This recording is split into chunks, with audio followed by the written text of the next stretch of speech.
We live, Tiga, we live. What's up? What's good? What's good? Legends, man. That's what You we're good? talking about. 340 Legends. First episode. Yeah, Mumbai yeah, Tiga. yeah. Yeah, man. So how everything is today, man? Everything good? St. is beautiful, man. How is Orlando? Because right now Hola. we had the best weather right now in the world. So BI, we representing. Yeah, Everybody yeah, want yeah. wish they could be at. Yeah, Orlando safe, man. It was cloudy today. Um Thunderstorms yesterday and so, but you know it is, man. Like to be hot and humid around these times. But everything good, man. Everything good. Hey, It is. You know it episode is. hey, hey, episode one, Tegan, episode one. So, you know. Well, it's been highly recommended. So everybody been telling me they can't wait for another episode. So it's so great to see that we have such a great success and everybody really liked the show. So Mumbai, I'll just give a little background what this is about, and we'll do the same. And without further ado, we'll bring on the man of the hour. You know what I'm saying? Yeah, yeah, yeah, man. Yeah. Just a little everybody who tuning in and everybody who will be watching, later on and stuff like that. I appreciate everybody's support and stuff. What we do right here is that myself, Tegan, Pang as well, and Glenn Shotgun as well too. We just trying to highlight everybody. We just want to give back. Everything we doing it for free. We just taking a lot of time off our hand. And we just doing it for everybody. We just want everybody to be recognized, and stuff like that, man. We welcome our feedback. We welcome all ideas.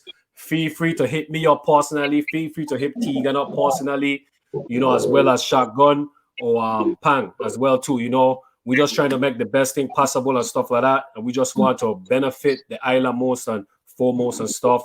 So pretty much that's all I have to say. Keep it positive. You spreading love to everybody. Love everybody. We spreading love to everybody. So And that's what yeah, it's about, Mom. And look, to everybody who watching from the VI, because it's not just in the Virgin Islands. Look, people will be watching all over the states. You don't know. We're happy you joining us. But this is just a format and a platform to give everybody a chance to put the faces to the names. It's many that's times true. as a coach that I was telling all of my players, look, man, some of these passes are you making? You have no idea if I were playing against a man named Pam. Them thing is cookies, brother. And these man will be asking, what you keep telling me about this man named Pam? This you like a lot of bread or something? You know what I'm Yeah, saying? yeah, And it's true. yeah, yeah. This man was literally the human octopus. So I used to be telling these guys, look, if I were playing against this brother named Hank, a lot I would have quit basketball. So it's just a great opportunity now that we can have the platform. So some of my players who are watching will have the ability to put the face to the name. So here we go today, our first episode. I'm so proud. It's an honor to be working with you, Mumba. And it's an Anna. even greater honor that we can even have for our first ever show. One of the legends, you know what I'm saying? Big shout out to my boy Dingo, Shatanova, 340 Legends. You know, I like to support the local entrepreneurs them. Yeah, yeah. Love what you Respect, do. Keep doing your thing, you know what I'm saying? respect. Yeah. Shout out to Aman. Dingo, Shata. So we grew up together, battling in the basketball. So but shout out to Legends 340, man. Thanks for all the support and stuff. You know, so shout Keep out them to hands up, shout man. yeah, yeah. Shout out to the Good Life Apparel as well too, and shout out to Sheena. Where the savory eats. Anybody who want to you know To want us to promote promote, yeah, promote this stuff or Send me whatever. a link. Send me a link, and we got Yep. you. Yeah, send us the link. Send it to Tegan, send it to myself, and we'll set it up and we promote it and stuff. Oh, for sure. Um, 'Cause I don't mind with Jordan and sort of move, but if my local people can make this, I will wear this. And I can wear this with pride. hey, You know, I believe in this. hundred You know what percent, I'm hundred saying? percent. Yeah, So, I agree yeah, I will with you. support our own. Yeah, so we got a So, our special boy, guest. We got a mhm. special guest. First time I see Punk play, I was in probably Arta, you know. and I thought he was the best player ever I've ever seen in my life at that time. I was like, man, this dude is unbelievable. You know, so he made me want to get into basketball and take it to another level and so. But he's one of the best players I ever see, man, and he's always been a humble dude. He always spread love to everybody, man, and he always wanted everybody to make it and do good, man. So that's what just a little brief from my perspective about Pac, man. And it's just so much he has to offer. So I just can't wait to hear his interview and stuff like that. Tegan, I know you play with him. I Yeah, know you have a lot of stories. I too know many. you have a lot, so but I'll pass it on to you, man, and you say your thing, man. I Let's get this mean, thing rolling. basically, the legend that is beating, it just proves to show that you don't really know how many people you can really affect with just by stepping on the court and just being the person you is. And this man, trust me, as great as many people think I am, I always look up to this man even to this day. He was always so humble, so respectful. He never put you down as a teammate. He's so encourageable, and one thing he does, he leads by example. Whether we run in the track, he was gonna be first. If we're That's doing facts. suicide, he was gonna be first. If we're doing sprints, he was gonna be first. Then he will leave the game and go and play a man lead game, an outside lead game, and still lead in points, rebounds, steals, and block shot. I mean, this dude was really the human octopus. And when I saw this man for the first time The in octopus, I like 1995, that. I I'm like telling that. I you, like that. he Yeah. was just like you said, one of the best players you ever seen. I was just blown away. Like, man, I just hope I could be that good. But it also gave you that inspiration, like, dude, you need to up your game because if you can't up your game, Pang is gonna destroy you. That is So, facts. man, without a pleasure, this is such a joy for me because not only was he a great player, he's such a good mentor and even a better friend. So, we welcome the greatness, Beanie Pang. Okay, now. Bang. Blessings to everybody there, and hey, thanks for all the good Man, the I hear good last night things. Beanie and Bounty The, Killer had a clash. Who win that one? hey, watch out, Bounty winning the jokes, but you can't run tune with Beanie Bar. Oh, God. Crazy, Beanie got Hey, you know you was always the Beanie Man fan, right? Because your name is Beanie hey, Man. I always like Bounty. That's why I had to say bullet. Yeah, yeah, None of us. yeah, yeah. right. You can't. Bounty can't see Beanie at all. No, sir. I see a Ah, lot of people saying Bounty win the clash or whatever the case may be, but hey, to each his own. I thought it was just entertaining, but really deep down, Bounty can't see Beanie. Beanie He is knows so it. much more lyrically better than Bounty. You know yeah, what I I mean? agree. I agree. Hey, I agree. Bounty is just on another different level. Bounty the rap like how he tap. You know what I'm saying? So Bounty can't keep up. But I still love Bounty. I like the voice hey, and I like how he the flow. So uh, we can always be at war with Beanie and Bounty who's the best because I just like Bounty himself. well, the both of them bad in their own rights, honestly, because Beanie career ain't really push off until he start wiring with Bounty and vice versa.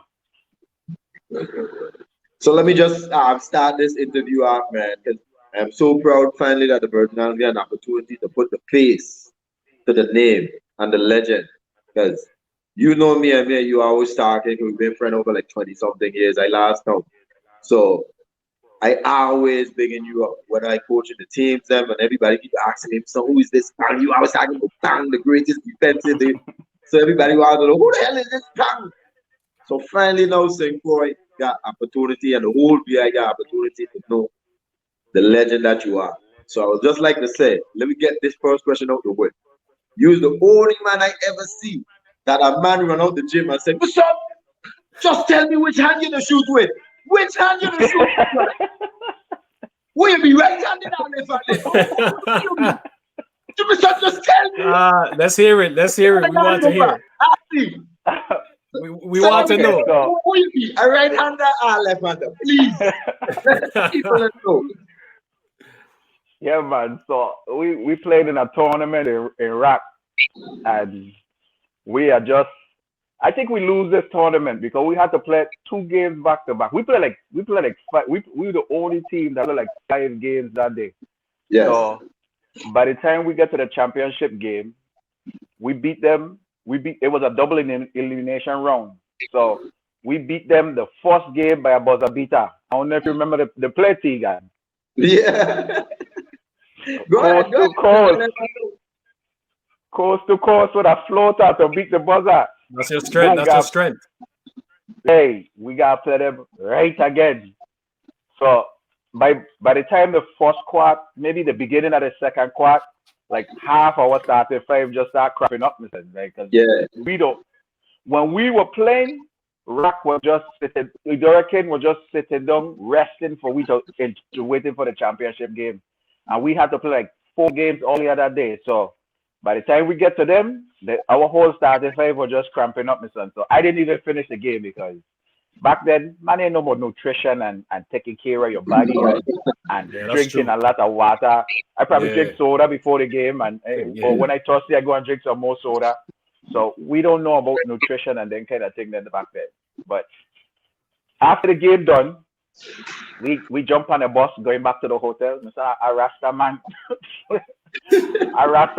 chase our van down, my son.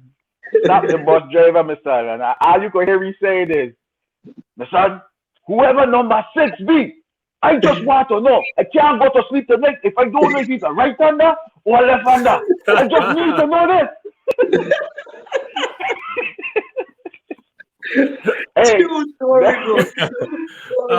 them is stories, brother. Them is things I could just never forget. True story, Bomba. Just please tell me I can't go to sleep. What hand you the shoot with? Hey, I always think the same thing too. I used to always wonder which hand, my son. Which hand? So it was crazy because I watch you so many times. You can shoot with your right, you can shoot with your left, you can just do anything you want with any hand. So I used to say when people ask me, man, what hand pan to shoot? I say both. He can even shoot with the legs too if you want. I know talented the man is. No play. You know what I'm saying?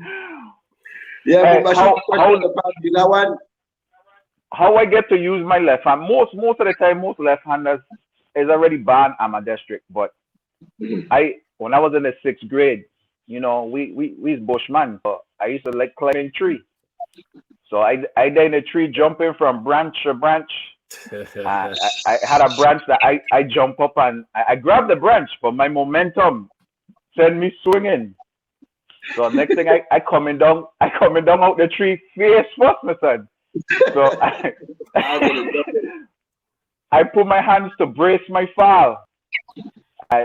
Everybody tell me I knock out for a little bit. When I wake up, I put my hand behind my back like this, my son, because I was just trying to catch myself, my son. But when I look at my hand, my son, I was like, oh shit, my hand is braced. Like this part of my wrist up here and this part down here. It was no denying that my hand was break. Jeez. And this hand a fracture, like a fracture, like a little bit coming down, like a stop, like right there. So this hand had a cast and this hand had a wrap. So while this hand, my left hand, because I break my left hand, while my left hand in my cast, I start right there with my right hand. I just start doing everything with my right hand. And that's where that left and right thing come from. I start playing baseball with my right hand. So I play baseball with a cast hand, battle with my right hand, still running up and down, riding bike, doing everything with this cast hand. I never stopped doing anything. It just, I used to even go out and shoot. That's how I start. And I never really used to play ball growing up, you know. A lot of people, like when I was in elementary, I never really played basketball, and so I just like playing hide and seek, catch up in jail, red, green light, yellow, just games. Yeah, I remember that game. Me playing no basketball, and I run all my friends to play basketball, and Mumbai, you might not know these names there because you came a little bit after. Yeah, true that. Nigel, Ghost, Melvin, Grayson, Ramsey, Like all these man from Lorraine that I watch him playing basketball. Like these man don't play. Lorraine had a team. Well, actually, Grove School had a team. Our Grove School gym teacher, he used to take like Grove players and Lorraine players, put them together, and he used to take them man to play league in Canada.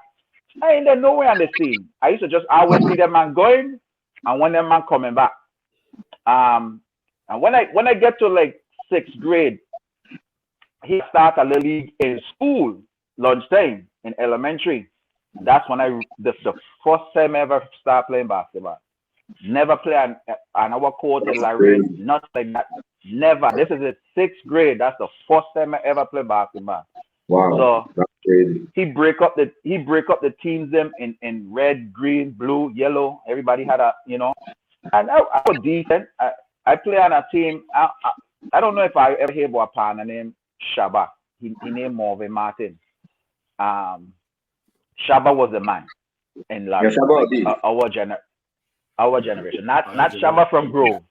We had a Shaba in Lorraine, and he was like one of the baddest. Nigel was the baddest out of Awi. You remember Nigel from Central, Tegan? Nigel, which one is Nigel? Nigel Moses. Oh, I know who you're talking about. I know Nigel Moses. Yeah. Nigel was the baddest in Lorraine. Nobody could have seen. Ghosts were bad. Shaba were bad. Yeah. Them was a 3-man there. But Nigel used to go in BD League and clean up everything. Nigel used to clean up everything. I believe Nigel used to play against Tyrone Nelman, but I ain't sure because I never used to go and watch the game. The only way I think so when I get to 6th grade, I then play in a BD League. Play against like Spud, Bibim, Marty.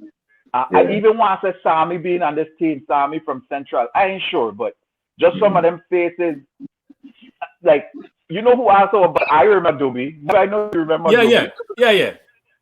Oh, Doobie was a child prodigy when it comes to basketball. So I like Doobie also. Yeah. I like Doobie also were better than me when I was in elementary. Doobie were bad. Like everybody I know about Doobie. Doobie used to play against Aman. Aman was bad too. It was just so much little man that could play ball, and I never touch a basketball. I used to just watch them and play. Yeah, never touch a basketball. So let me ask you, let me ask you though, what really? Because when I met you, I never see somebody who worked like you. Son. You used to work so hard. What really fueled that type of work ethic you had? Because you never quit. You never ever quit. That's true. Never. I don't think I had a work ethic. I just think I just never used to get tired. I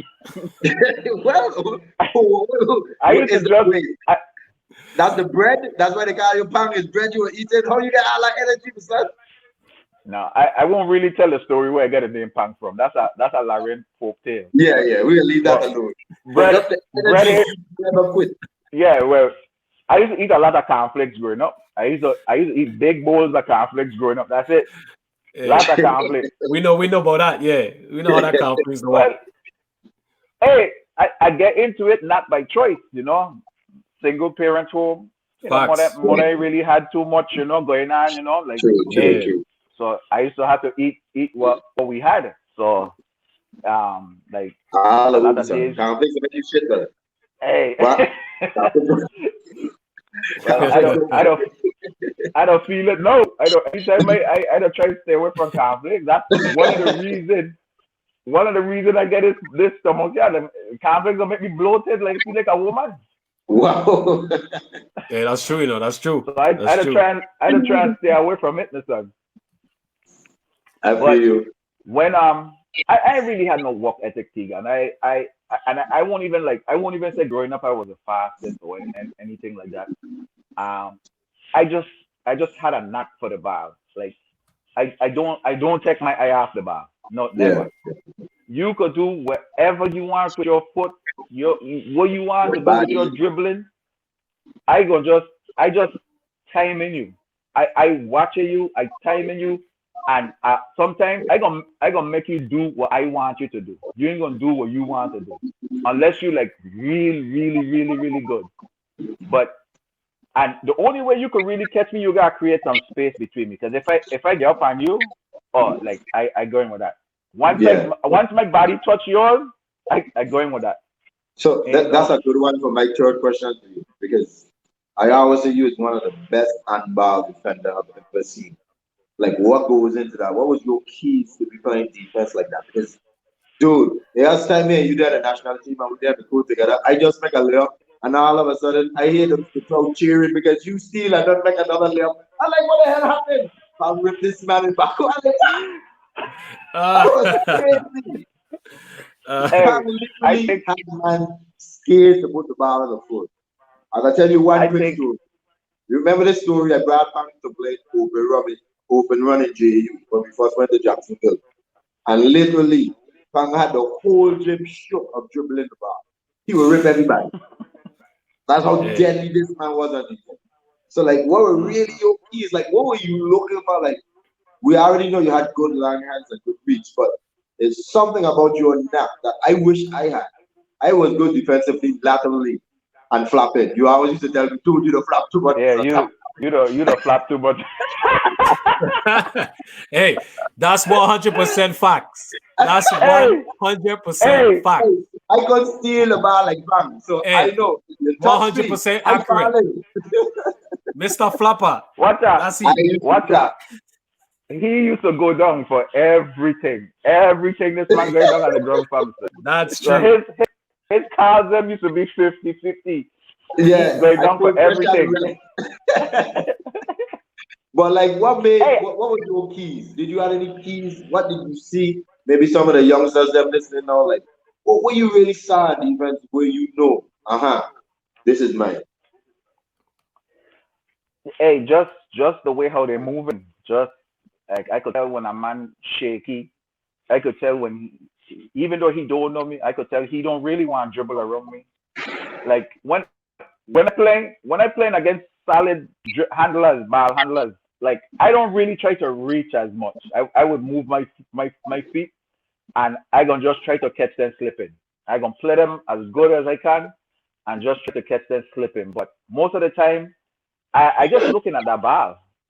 I just looking at that ball because I sometimes I could time the ball when they come up, and I gonna go for it when you going down, because once they going down, you can't do nothing with it after that. Like so you're checking the rhythm, you watching the rhythm right, of the bounce. Right, I time in the bounce, everything, and once you do this, I got. So by the time you waiting for the ball to come back up to your hand, I done going down court with it. You don't No, it was crazy. And then, as I progressed, I pick up stealing from behind around you. Yeah. Yeah, the spin. So you were really good at that. I want one of the best I gonna make that I never I seen gonna nobody. make you turn. This is one of the things I saw with you that was so great. I've never seen nobody. I play all over the world, you know. I've never seen nobody with such, like, a man could never throw the ball over your head when you're 3 feet away from him. Your reaction time was so great. A man could never pass a ball over your head. You was just that good. You remember them steal? Any man tried to throw the ball over your head, that was an automatic steal. Your timing was just so perfect. Like, what were your keys? How you could have just timed that so well? I just think that's God given ability. I really don't have no answer for that. I just think God blessed me with that quickness and that just honestly that knack for the ball. You know, when I get a little older, I could thank Bo a lot for my defense. Two coach. I like my junior high coach, and then when I get central, Bo honestly just take me under his wing. I don't know why. What Bo saw in me, because honestly Bo never really see me play. Like I came central with my brother named Chi, because nobody never really see me play. I played JV all junior high, all through 9th grade. as you know, school won't really my thing. I didn't like school at all. So which that's probably like the only thing like I regret in life is just not taking school serious because Right. I think if school was serious for me, I probably could have go a lot further with basketball. I probably could have get into a better college. Probably would have had people that really like focusing individually and help work on your game and things like that. But the school I went to, we ain't had none of that. You were on your own. Only time you play ball and is when we got practice and when we get game. That's it. The school was small. We had a gym where I could go in there every, when I want. And do your thing. Them is the type of thing that I regret. So school, like for all you young kids that inspire to play any sport, make school your second priority. Or I should say. So you put God first. True. Family second. True. Academics third. And then everything else fall however you want to line it up. Yeah. That's the only thing I regret. Yeah. Shout out to Cheese. Shout out to Cheese, by the way. Shout out to your big bro. Shout out to your sister as well too. Shout out to Mark. Mark watching this as well too. So shout out to Haywood. All you asked me is like inspiration. Cheese is one of my big inspirations. Cheese were playing ball before I even touch a ball. Yeah, Cheese. Yeah. And, we had a few players in Larry now like really bad. We had a partner named Bloodman. Cheese were good. We had a partner. We never used to call it Isaiah Taba. We used to call it Keith Sweat. He's a real pity boy. But this my handle was on Isaiah level. Isaiah Taba. Wow. Tyrone gonna know him because he plays central bar. He still ride the bench, but he still plays central bar. Essentially, they were tough to make though. So if you were on that team, you were good. Once I get wrong central, when I start to go to the games, watch Cheese them play, and so like, another person that inspired me too, my brother-in-law, Lampy Week.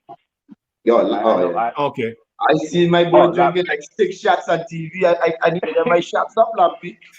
Well, my God, Tennessee. What the city was drinking? Well, my God, that's crazy. He had all kind of things. But they don't call you rum. They don't call you rum dog for nothing. my boy cleaned up them shot like it was like nothing. Juice. Man, I was shot. Like I need to up my shot game. Man, but he was an inspiration. Because I want Mumba to start getting some of his questions. As you know, you won many championships with me on the BI team. 2002 was probably our proudest moment when we went in St. Thomas. Probably the only time we get to play at home. Representing the BI, you have any proudest moment? You have any players you played against in terms of internationally that you really like? Dude, this guy is good. Any stories?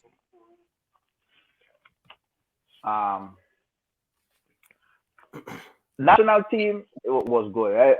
If anybody could get word out to Uzi Richard, I thank them man for inviting me to play to the national team from straight out of high school and going on my first trip.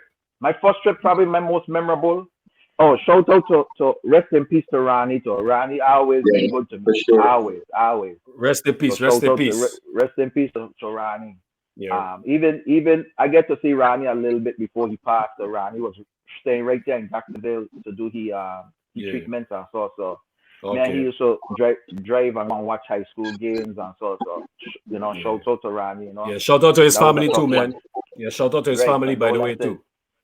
Condolences. So that was a tough one for me. But my first national team, straight out of high school, was in Venezuela.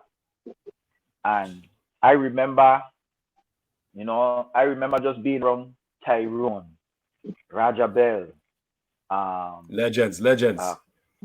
Carl Claxton, Calvert White, Carl Thomas, Johnson Isidore.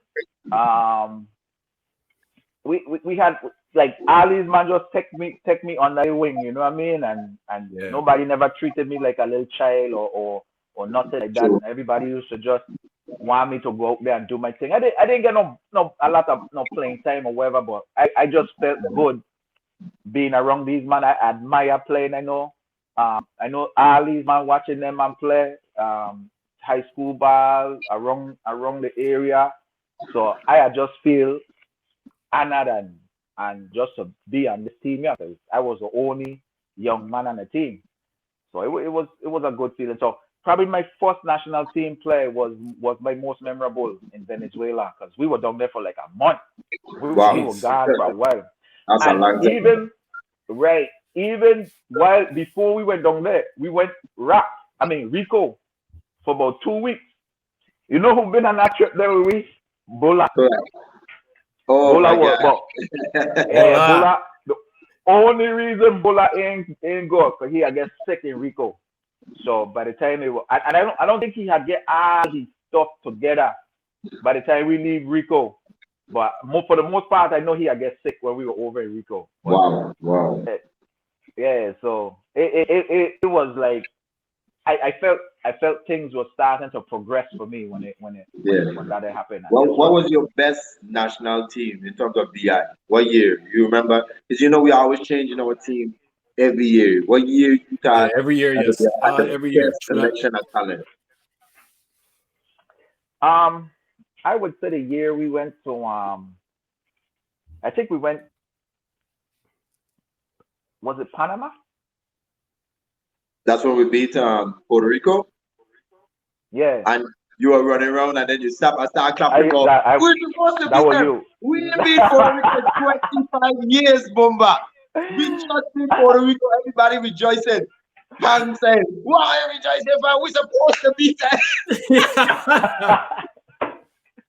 Hey, I surprised Pang said that. I ain't surprised. But when we watch the tape, don't mind me, when we watch the tape, we're running around just like everybody else.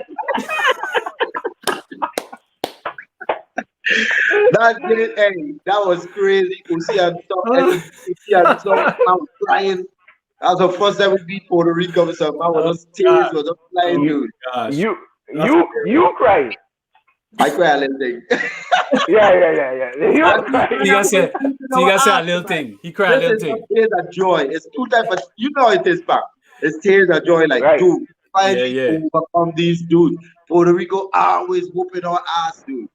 And we finally catch them, man, and we are just so happy. I mean, Uzi couldn't even talk. Hey, we had a lot. It's hard to pick a team, honestly. It's hard because we had a lot of good run, man. Jamaica was a good trip. I personally, sorry to cut you off, I think the 2002 team when we beat Dominican Republic in St. Thomas, Iraq, it's probably one of the best collection of talent we had with Roger Bell, yourself, Calvin White, Mabas, Coffee, man, Jabari Brown. I mean, that team was so stacked. That's a good squad. That team together. That's a good squad. That was a good team. But let me tell you a story about that trip there, Mom. Yeah. Oh, Lord, I don't know. Hey, I want to hear it. Hey, I want to hear it. We there in the room, just chilling. We got game later on. We there in the room. He's my roommate. Yeah, we always rooming. Shout out to Langalo, I see Deslin. I see you in the chat earlier. They give me a gift time. Big up to Langalo. Yeah, big up to Langalo. Yeah. Big up Tyrone Alec. Langalo. Yeah, big up hail up Tyrone. One of my I was a fan of Tyrone Alec. Big bro, that's big bro. We're gonna get into that. That's big bro. He can be on the show, don't worry. Yeah. And I get next Sunday. Yeah. Hey, big up to everybody who tuned in right now, live watching. Thanks for your support. I appreciate all you guys watching right now, supporting the legend, Pang. So thanks for your support. Let me tell the story. This is a funny story. Yeah. Let's hear it. So shout out to Langalo. Langalo braided my hair, gave me right for the game because the girls were over there playing to us. So Langalo gave me right braided my hair. Tegan see a yacht or a boat or something. He just lay down on the bed. And you know, all the room them got glass doors to go to the balcony and so. He got that lay down on the bed, Mr. Oh my God. Somehow he see a yacht passing by, Mr. Mr. Antigua jump out the bedroom. I run straight to the fucking glass door, Mr. Hey, Mumba, without no hesitation, no hesitation. To break, that my boy runs straight into the glass door. Yeah, he got a fast break. Hey, He got a fast break. Oh, real damn true story. What? Hey, I was so shocked that this man even played later on. I swear this man hurt his knee. He breaks something. My boy runs straight into the glass door, my son. That was hilarious. I was dying laughing. Dying laughing.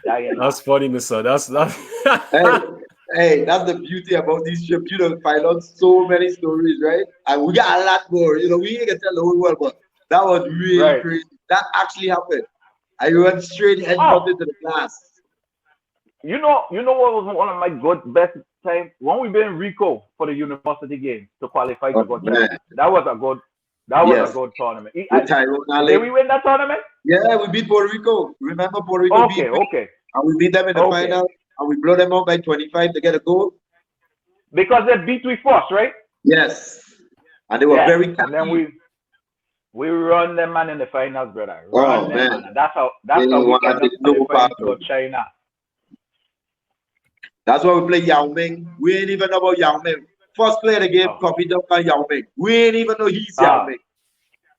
First player of the game, Jabari tapping the beat. I love it to Coffee Dunk by Yao Ming. Coffee catch a body. What? Yeah. We didn't even know he was going to NBA. We just know he a big and long and tall and lanky. No, we know he was going to NBA. He had done get drafted and everything. And you know what's funny? We were talking. You remember Bido, Tiga? Yeah. Cause Bido live here in Jacksonville. Okay. Tell you say what's up, man. Yeah. Shout out to him. Shout out. We go. Bido in there on Facebook. He don't do social media and then kind of. But we were on the court this morning, so we were talking about that this morning, talking about flight and so. That's another dude. Flake, I ain't never meet somebody that could read the glass like Flake. Yeah. Flake was smooth 3-pointers off the glass. Smooth player. Smooth. Yeah. Smooth game. But I don't have honestly, Tiga, I don't have a favorite team. You know what I mean? I just a favorite. All of them are pretty much special. Right. As long as we had a main core group of guys that were there like every year. You know what I mean? We had some players used to pick and choose what tournament they want to come and, you know, which is all good, you know what I mean? But, you know, we had like a main core that Uzi them never had to worry about. We coming, you know what I mean? And it was just that any team that all we did is my favorite team, honestly. So I ain't really got a favorite team. Mom, you want to shoot a question to bank? Yeah. Hey, wait, shout out to Cotty Milligan. I see you. Shout you out. That's my homeboy. You know, so Cotty, big up Cotty. Yeah, Mali. big up Cotty. Yeah, man. Question, Pan, when is the first time you started playing basketball? First time, what age? What was your age? 11. 11? Yeah. So that's 6th grade. Playing ball in school and gym, and then go home. I used to play ball barefoot and every day. I had one pair of shoes. That was my school shoes. So when I get home, me wearing no shoes. So I used to play ball barefoot. But as things progress, when I get to 7th grade, how I make the JV team, that's when I really start to play like ball. Before 7th grade, actually, she's assembled a team for Larian to go play and league in Sofarali. Now, remember, never played basketball, never went and played no league. This is my first league ever. Safari Liga tournament, and we playing in Safari. So every team we play, we drugging them, man. This is a 13 to 15. Wow. No, this came after 7th grade, so I don't take that back. This came after 7th grade. So I play my first year at JV. I had actually stayed back in 7th grade, so I played JV my second year in 7th grade. So the first year it was Hugo, so we had no team. Matter of fact, that's how it happened. We had no team. So because Hugo I hit when I hit attack. So you know we did second half. So only time I used to play ball, we used to play ball in the morning before we went to school because we had second shift. We had second half of the day. So the 8th and 9th grade used to go to school in the morning, and 7th grade used to go in the afternoon. So you used to do the morning games then. Yeah, we used to play ball before we went to school. So after that year done, now school get back official. And the basketball coach for the JVT was my gym teacher, Mr. Moore. Rest in peace, Mr. Moore. Rest in peace. I remember I was saying there was two coaches that really make an effect on me when it comes to ball. Coach Moore was one of them. So I was playing ball in gym. Me went tryout. I ain't taking ball last year. So I playing ball in gym. I rooted that man up in gym class. So he just there on the side watching me, and then he said, Hodge, get over here. And he from Babylon, but he lived down there. So he from Babylon. He said, Hodge, get your ass over here.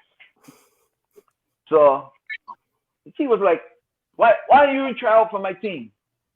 I was like, I don't play basketball. I just do this for fun. I ain't want to play no organized basketball and then kind of thing. I just do this for fun. He was like, for fun, my ass. You better come to practice tonight.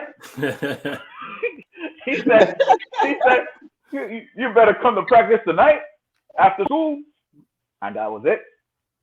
But I used to come up with so much excuse not to practice, not to. At that time, I used to get bronchitis real bad. So I used to have a lot of breathing issues and so. So, man, I used to say, man, I'm sick. I can't breathe good. So Frenchie being on the JV team, I could name my JV team, and only reason you gonna know them Mumba because you from West. That's the only reason you gonna know these man. But I could name my JV team, and Tegan, you ain't gonna know not one of these players other than Frenchie. Just Frenchie. And Valance. You gonna know Valance. Valance was on Lava was on the JV team. Shout out to Lava. So it was Lava, Frenchie, myself, Sean Jan, Nathan, Shahili. Rest in peace, Shahili. Yeah, Shahili, rest in peace. Petty fella. Hakeem Milligan, my brother, by his father. Okay. Man, Tito Shoy from Grove. Tito, okay. Dino Martin. Randy Wilson.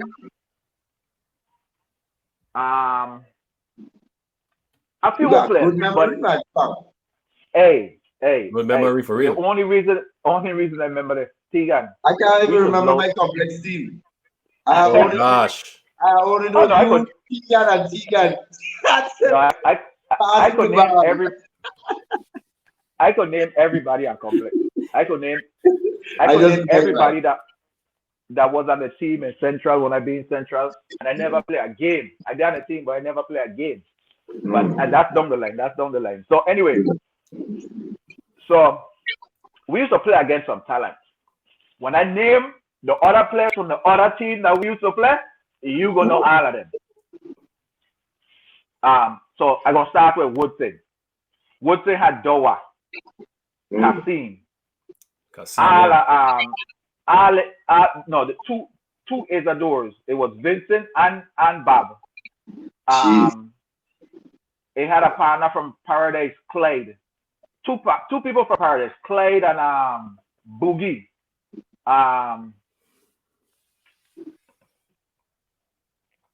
my God. Did I say Kasim? Yeah, you said Kasim. Kasim Adawa. You say Kasim No, Adawa. no. That's twin towers Scratch already. Kasim. Kasim Scratch Adawa Kasim. is twin towers already.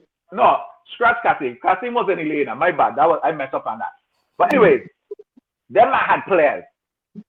And why you used to like Woodson was the best games we used to play. And why you used to like Woodson because that's our sister school. We used to play there lunchtime. Wow. Tegan. So the the fans. whole school in the gym. So they can't go away. My son, and we used to gather gym racking. Only thing I didn't like about playing in JV, you know, back then we used to have them little pants, my son. I tell the coach, if I played in that pants, I ain't playing. That friend used to be right up on my balls, my son. Boom, boom, right, that's what we call them. Yeah. Yeah. Our gym pants were long.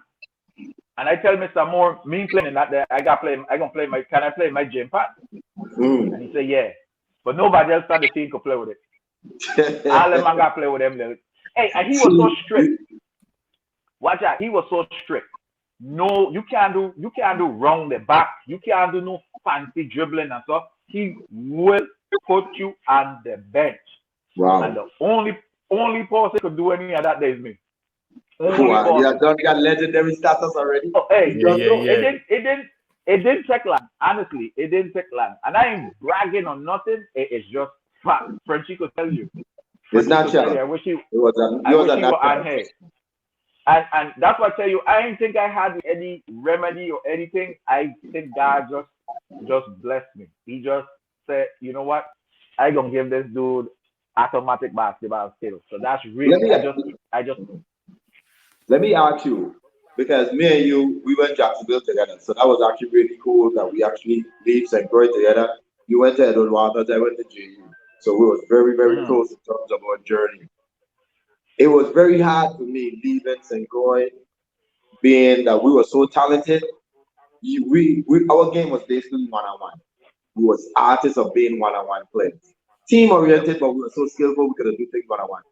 When I got to college, man, and I saw the playbook, and I see all these plays and all this terminology, that thing, I just shook me so much. I felt like I didn't know the game.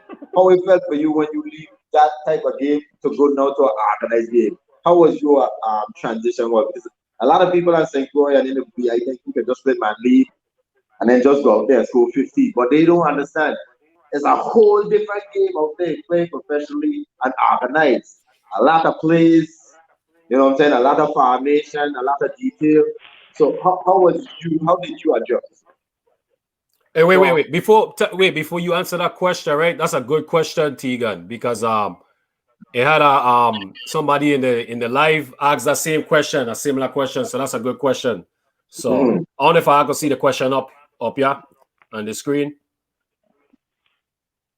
Okay, so, yeah. So pretty much you're gonna be answering that question. Good question, Tegan. Good question.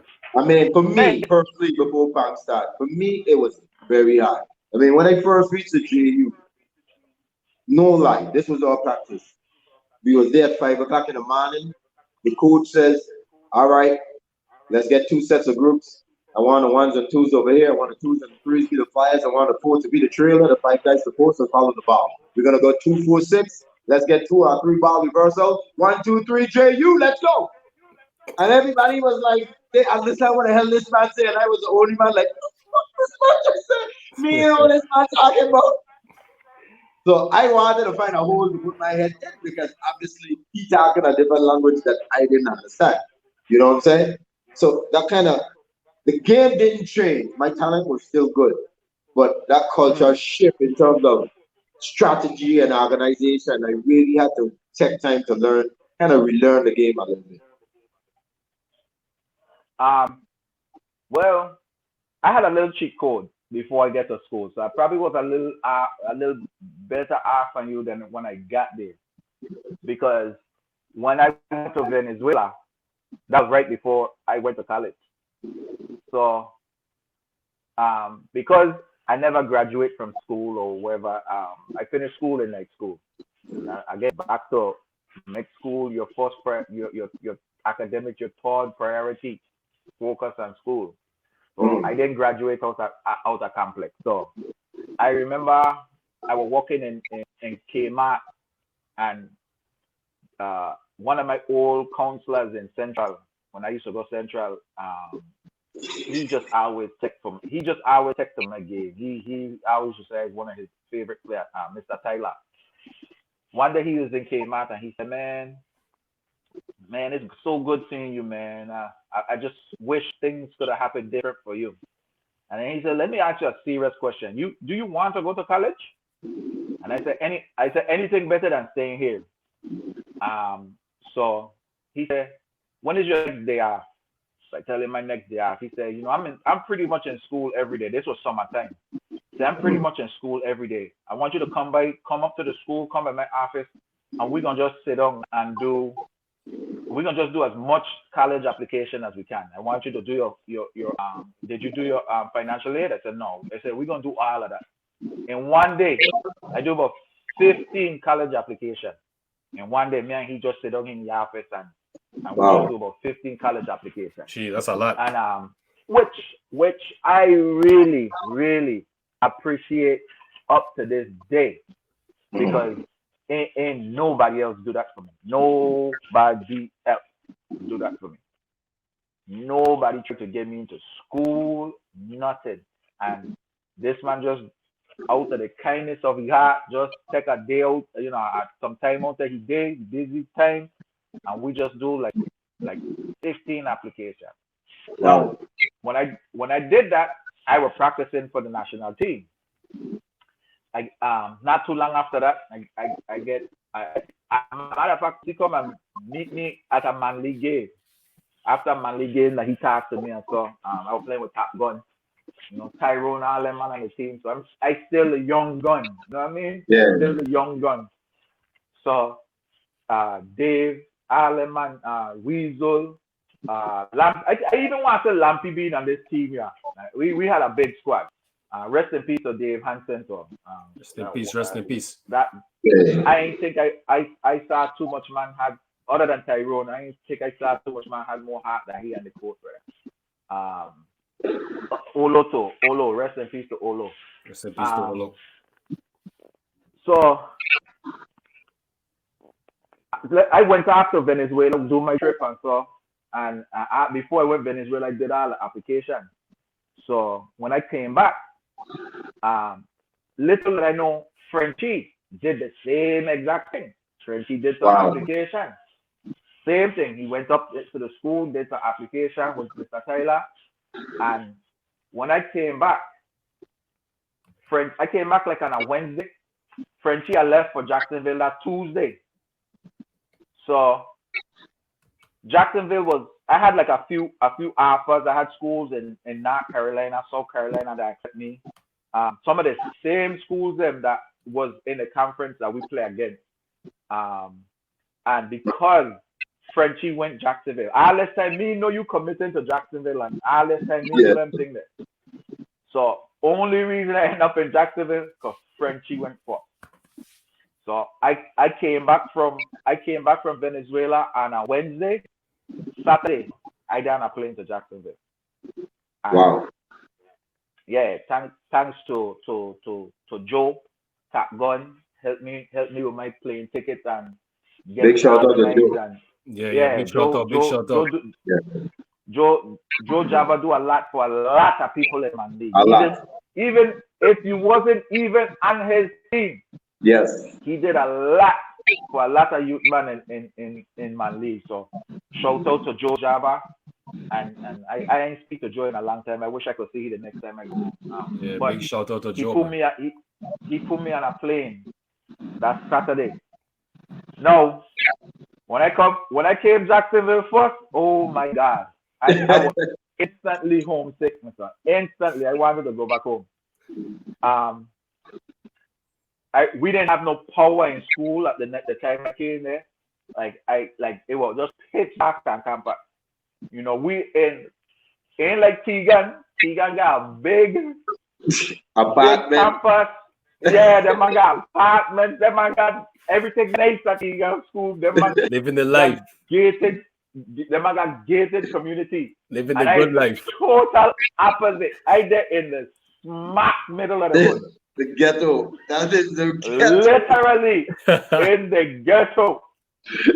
So, my son, I did not want to stay here. But anyways, you know what? One of the things that we did the first night I get it. So, remember, Frenchie went Tuesday.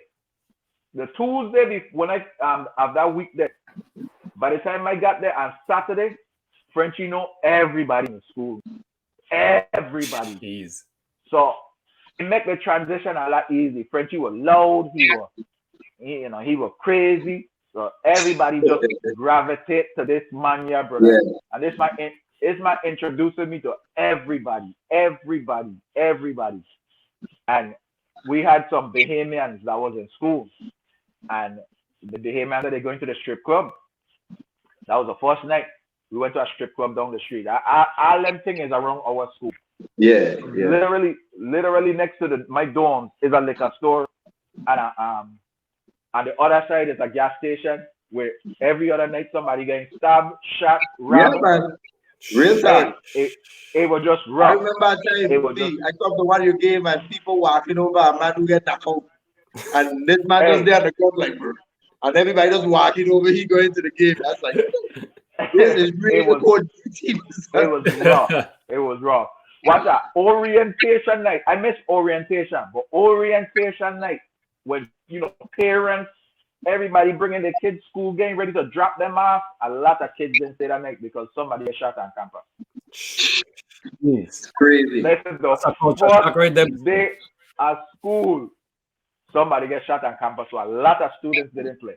And this is a small black historic college, founded in 1869 or something like that. There, we got like 300, between 250 to 300 students, so everybody know each other. That's what make it good. That's what make it good. We were like a big family because when there's a party at Teagan School or some of the other colleges in Jacksonville, like we everybody who driving, they got about 10 people in their car. So we piling up the whole school, we piling up and we're going to represent at these parties. But that came later on down the line for me. When me and Frenchie take all the same class, everything. And me and Frenchie make a deal. I said, Frenchie, you sign my name on the checklist, the attendance. I never used to leave my room. I do both of our homework. I do all our assignments. I never used to leave the room. I used to play my Nintendo 64 every day, all day. 64. Only time I used to leave the room is to go and eat and come right back. I never used to go class. And I remember telling my mother, my son, hey, mommy, I can't stay here. I got to come back home. And this is the first semester before Christmas. So she tells me, just try it out. I'm going to send for you Christmas time to come home for your break. And if you don't like it, by the time that time come around, you ain't got to go back. And I start before, like, on Christmas, right before the break, maybe like a week or two, that's when I start leaving the room. I always used to go to the cafeteria because Frenchie mother used to, rest in peace, Lister. Rest in peace. Frenchie mother used to send we back our food. She used to freeze the food, send we back. Frenchie went out and Frenchie is a girl up here. And Frenchie get a girl to buy our TV, fridge, microwave, everything. We had everything, everything that we needed, we had in our room. All this time, me really had no way of contacting Teagan. Teagan get into a room where he got phone and then kind of, we got none of that in our room. If you want a phone, you got to put it in yourself. You have to either come and look for me, or I come in and look for you. That was it. I been to one at Teagan game our first year. The first semester, I should say. And Teagan used to play in this big dome downtown. So I get to make it to a game, but I didn't get to like see he and talk to he and so, but he did put my name on the list, and I get to me and another Bahamian dude. We went and watched the game. So that was the one time I get to see Tegan. I went to the game, but you were red shirt. Matter of fact. Yeah, we were playing Florida State. You were red shirt. Yeah. So I didn't play my first year either. So remember, me went from nothing to do with basketball. I just went to college. So how I met the team? Oh, basically, I started to like the school. Like I started to come out, start meeting girls. And so when girls hear me talk, first of all, they used to say, "Fritchie, this is your brother? Like, where have he been? Like where this man been all the time?" Say he don't come out the room. And when they hear when they hear me talk and so, I was maybe like, "Ooh, I like what he's saying over there. I'm start hanging with you." Yeah. And that's the reason really why I really start liking the school, because the girls them just start coming out the woodwork. You love the accent, So, you know that. yeah. Let me ask you, Spud wasn't there that year. Spud came the next year. No, Spud came the next year. Came the next year. So, anyways, no, Spud came. He came the same year, the same school year, but he came second semester and transferred from the school where he was. Yeah. So, anyway, how your original question was how I transitioned to the plays and so. Yeah. We used to start playing basketball. We had a little court behind the cafeteria. So, Frenchie, like I said, Frenchie, I don't know everybody. So Frenchie bring me out on the court or whatever. And Frenchie tell them, "Man, I don't know who got next, but I'm going to tell pick up this man here. Mm-hmm. And if I don't pick you up, he gonna show you when we come out with our team." And that's exactly what happened. Nobody picked me up. That's the last time I ever don't get picked up in the first game. Wow. The last time. Just and like how that. this happened? Destroy these dudes. How this happened? The basketball team come out on the court, and them run the first 2 games. So we came on the court. It was me, Frenchie, and a few Bahamians. Man, and this is a basketball team now. Yeah. Every one of them got something from me that game. Everyone take a turn to try to guard me, and I guard every one of them and pick every one of their pockets. Just like that. And that's how I get introduced to playing there at the school. It's like, I don't know who you is, but you make sure trial coming up, you make sure you in the gym. Yeah. So tryout came, all of we trying out, and so we had some good players. Then I had one particular point guy. He couldn't cross half court. No play. He couldn't cross half court. I had so flustered. This man get eat up, and I coach pulley off the court, and he get chewed alive, brother. Because he could not bring the ball up half court. Couldn't bring the ball. And this man turned out to be one of my best friends in school. Man, he turned out to be roommates and so. But anyways, everybody get cut. Everybody, they narrow down the things. Everybody get cut, and so make the team. Coach asked me to stay in the summertime, take up some summer classes. He want to walk out with me. Like he want me to be there when he bringing in other recruits. He needs some players to stay behind, and this will be a part. This will be a thing for you to get used to playing in his system. So that's exactly what I did. Mountain and I almost end up coming to us, Mountain was supposed to come. Yeah, Mountain. Mountain was supposed to come to our tryout, but he didn't come. He went to wherever school he ended up going to. He decided to go there, but he never came to our tryout.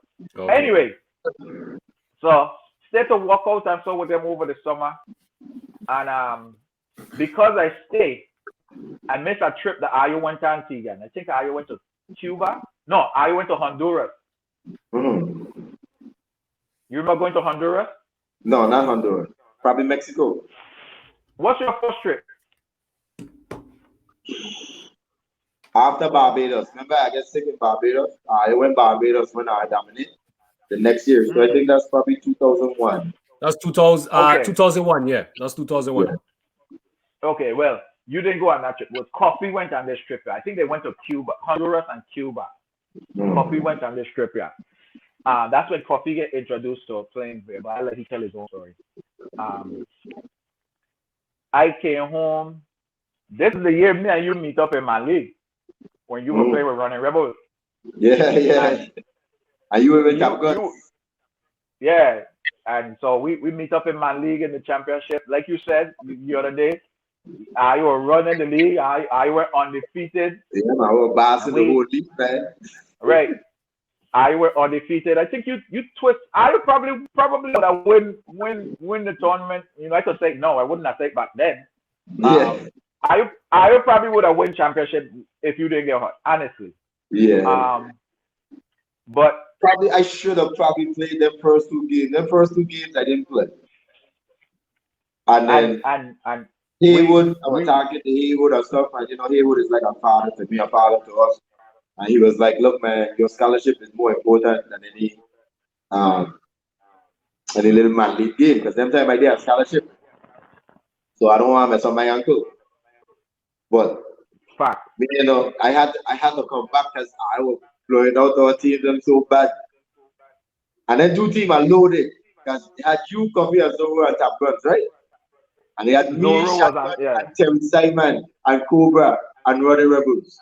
That's a crazy squad. It was two monster teams. That's a crazy squad. Yeah, I had Knuckles, I had Cat, I had Terry, I had Jabbar, Chicken, Cobra, yeah. Mex. I had Mex, Cobra. Yeah, I had a nasty squad. Yeah, our team was good. I had like 2 quarters that year. Every year we were beating everybody by so many points. You had to come home and mess everything up. I had a better team than us now. Honestly, we had Jason Williams, we had Stickman, we had Zoro, Coffee, me, North. It was really basically you and Zoro them time. Coffee was good, right? But Coffee wasn't the Coffee we know now. But he was always good. But you and Zoro was just at stop. Nobody could guard him. That was a crazy team. What are you talking about, Tegan? You know who was second in points that year? But Coffee yeah, was but good Coffee, like I said, he was good, but he wasn't fade like how people fit. What I mean by the man, you see, like Shotgun. Well, Shotgun don't need to score to dominate a game. You was like that too. You didn't need to score 10, 20 points to be the best player on the court. You were just the best player on the court because you was at the court. You know what I'm saying? Right. Because everybody had so much respect for you defensively, what you could do, blocking shot, getting rebound, assist. Remember, you were one of the best passers. Don't think you assist them, or you was one of the first that was doing. You look, man didn't even know these things. So you could have controlled a game without scoring 2 points. So when I talk about fear factor, it was like, okay, when we're going into the game, we know Coffee good. But it was like, dude, we gotta stop Paman's goals. They just that time Top Gun just had too much players, man. Them had too much good players on that team then, man.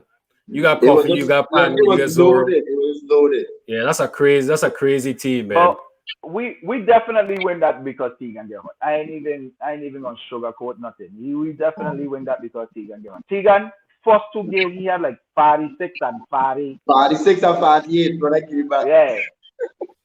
But you know I never used to pass, right? Never used to pass. Never used to pass. We run off the next 2. We run off the next 2 games, and then when he came back for the final game, this is to win it all. That's when I went off that game. Yeah, you got 46. I had like 40 something. Yeah, that's big numbers. That's some big numbers. That's a big number. I used to have that game on tape, you know. I do not know. But Shotgun say he gay. Yeah, I got hit up Shotgun for that, myself. I got hit up Shotgun for that, myself. Yeah.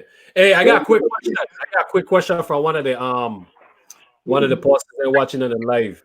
They asked, when did you realize you had the talent to move forward in the game? That's a pretty good question. When I was in Arthur, like I said, it was quick when Coach Moore gave me the rings of the team. Just as I used to see me, like when I meet me, like I was doing fields and saw like Alice Junior High. We used to blow everything. We blowed Elena so bad. And then I wanted to fight. Then I had Marky, Bim Bim, Clad, Kasim, Jomo. Yeah, Elena was good them days. Them I had a squad. Yes. And again, them players that I name on our team, none of you know them. Nobody. And we run them man to the ground. Them man but when we play in that's when we went to their gym. Them man didn't want we leave the gym. Like the whole Shabbat, Princess, Kennedy, Harborview. Listen, hey, when I tell you, I want to see man outside the gym waiting for we. We had to call Babylon to come and get me out the fucking gym. Hey, that's boy, how that was bad. That's facts. That's how bad we beat them man. Them man, like Tyrone them beat it again. I don't know if Tyrone them will ever remember me back then, but Tyrone them was at that Sammy. All them man was at that game. But I don't know if them man would remember me. But I promise you, we walk out the gym. I promise you want to see people running up to Elena, my son. Somebody make a call. Somebody do the woody or something. and No, that's people just start coming, brother. I was like, well, my God. I remember playing in Shabbat League. And I used to play with guys. 14, they was the 15. And when we beat Shabbat in Shabbat, you better run it up. That's facts. Yeah. That's facts. Yeah, them man like that. It's wild. But when it was time to come, come to play, come to play us in Arta, there was only one man that, well, I wouldn't say the one man show up. Half the team didn't show up because Eastman used to get a beef with Williams like man and so on. Hey, that wasn't a pretty sight for them coming on there. So and people used to just people used to just tell me, son, I don't worry, my son, I go out there and play. Nobody's gonna go out nothing. Like that's how them rivalry used to come and say, hey, I ain't got no partner. I just come on just to play. Yeah, that was crazy. Hey, talking about that, right? Talking about that. I want you to touch on that part where going to rally and playing, going to Shabbat, because that was one of the most fun times playing basketball when you was going to the different projects and so on, playing in them leagues during the summer or the winter and stuff like that, 30 to 15, 15, 16 to 18, them type of league. Hit that more and talk about just the intensity, how playing in the different projects, how that impacted your game, and how that help your game grow and stuff like that. So what probably give me the confidence is playing in that rally league. So we take a team from Lorraine. Mombiju had a team, Harrigan had a team, Raleigh had a team. I want to say Wim had a team, and they had a team from East. And again, this one this is before I play JV or anything. This was right after Hugo.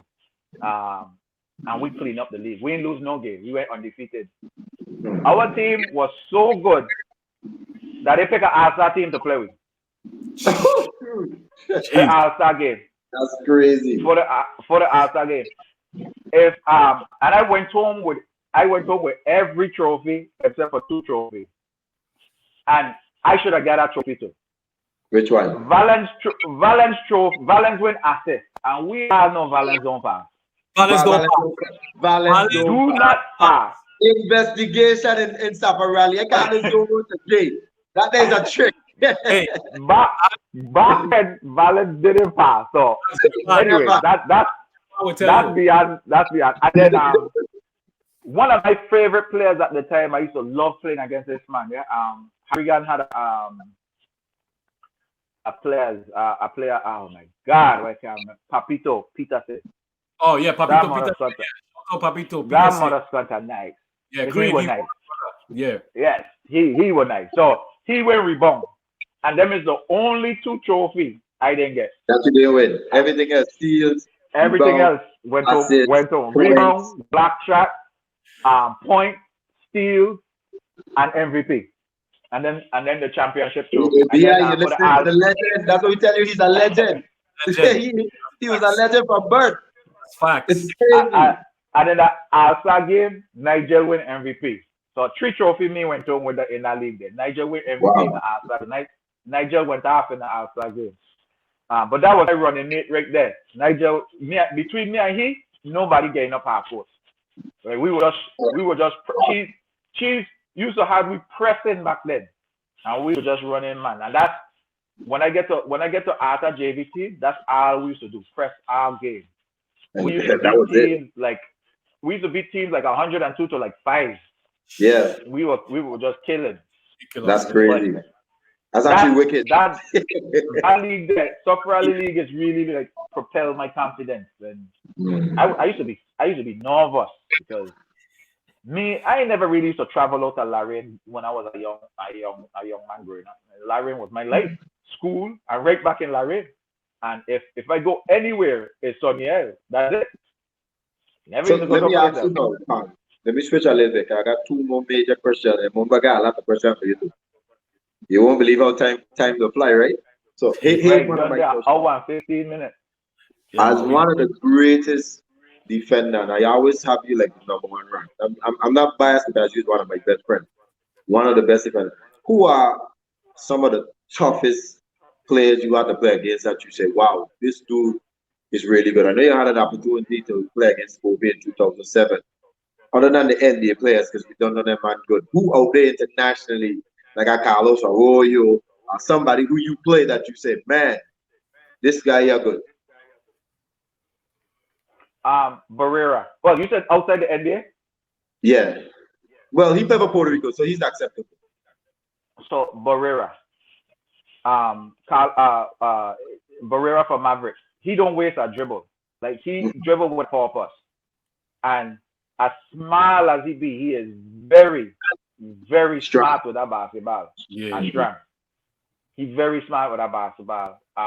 He was good. When we was in Panama, you remember we played Ed Cota from yes. to play with North Carolina? Yeah, Carolina. He was nice. Very good passer. Was solid. Yeah, yes. He was solid with the ball. Solid. He's another one, didn't waste no dribble. Honestly, that's about it. There ain't too many more. Yeah, everybody else I was able to hold my own against. It's funny because one of your guys that is in my top 2.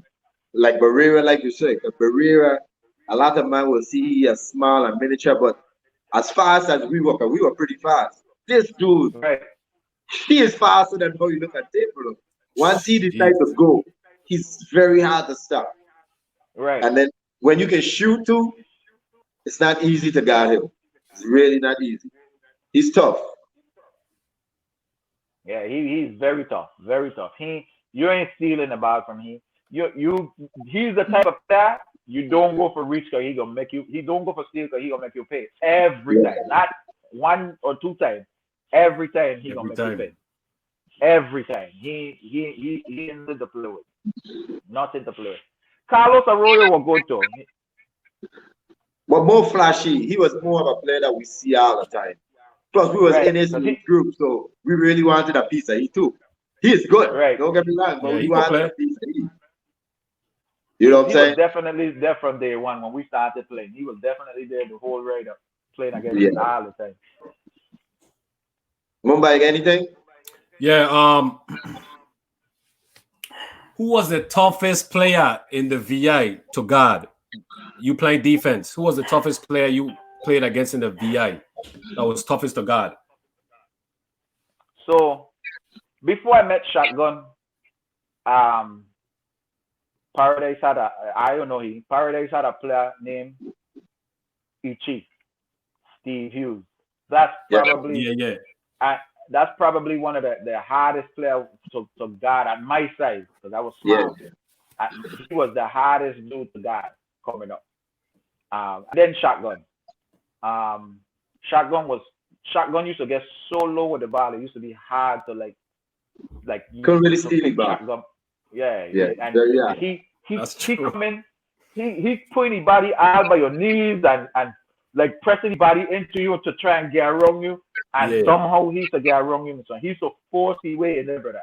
He had all the tricks. Them two man, and it just so happened them man is first cousin. Them two man was coming up was the hardest people to guard.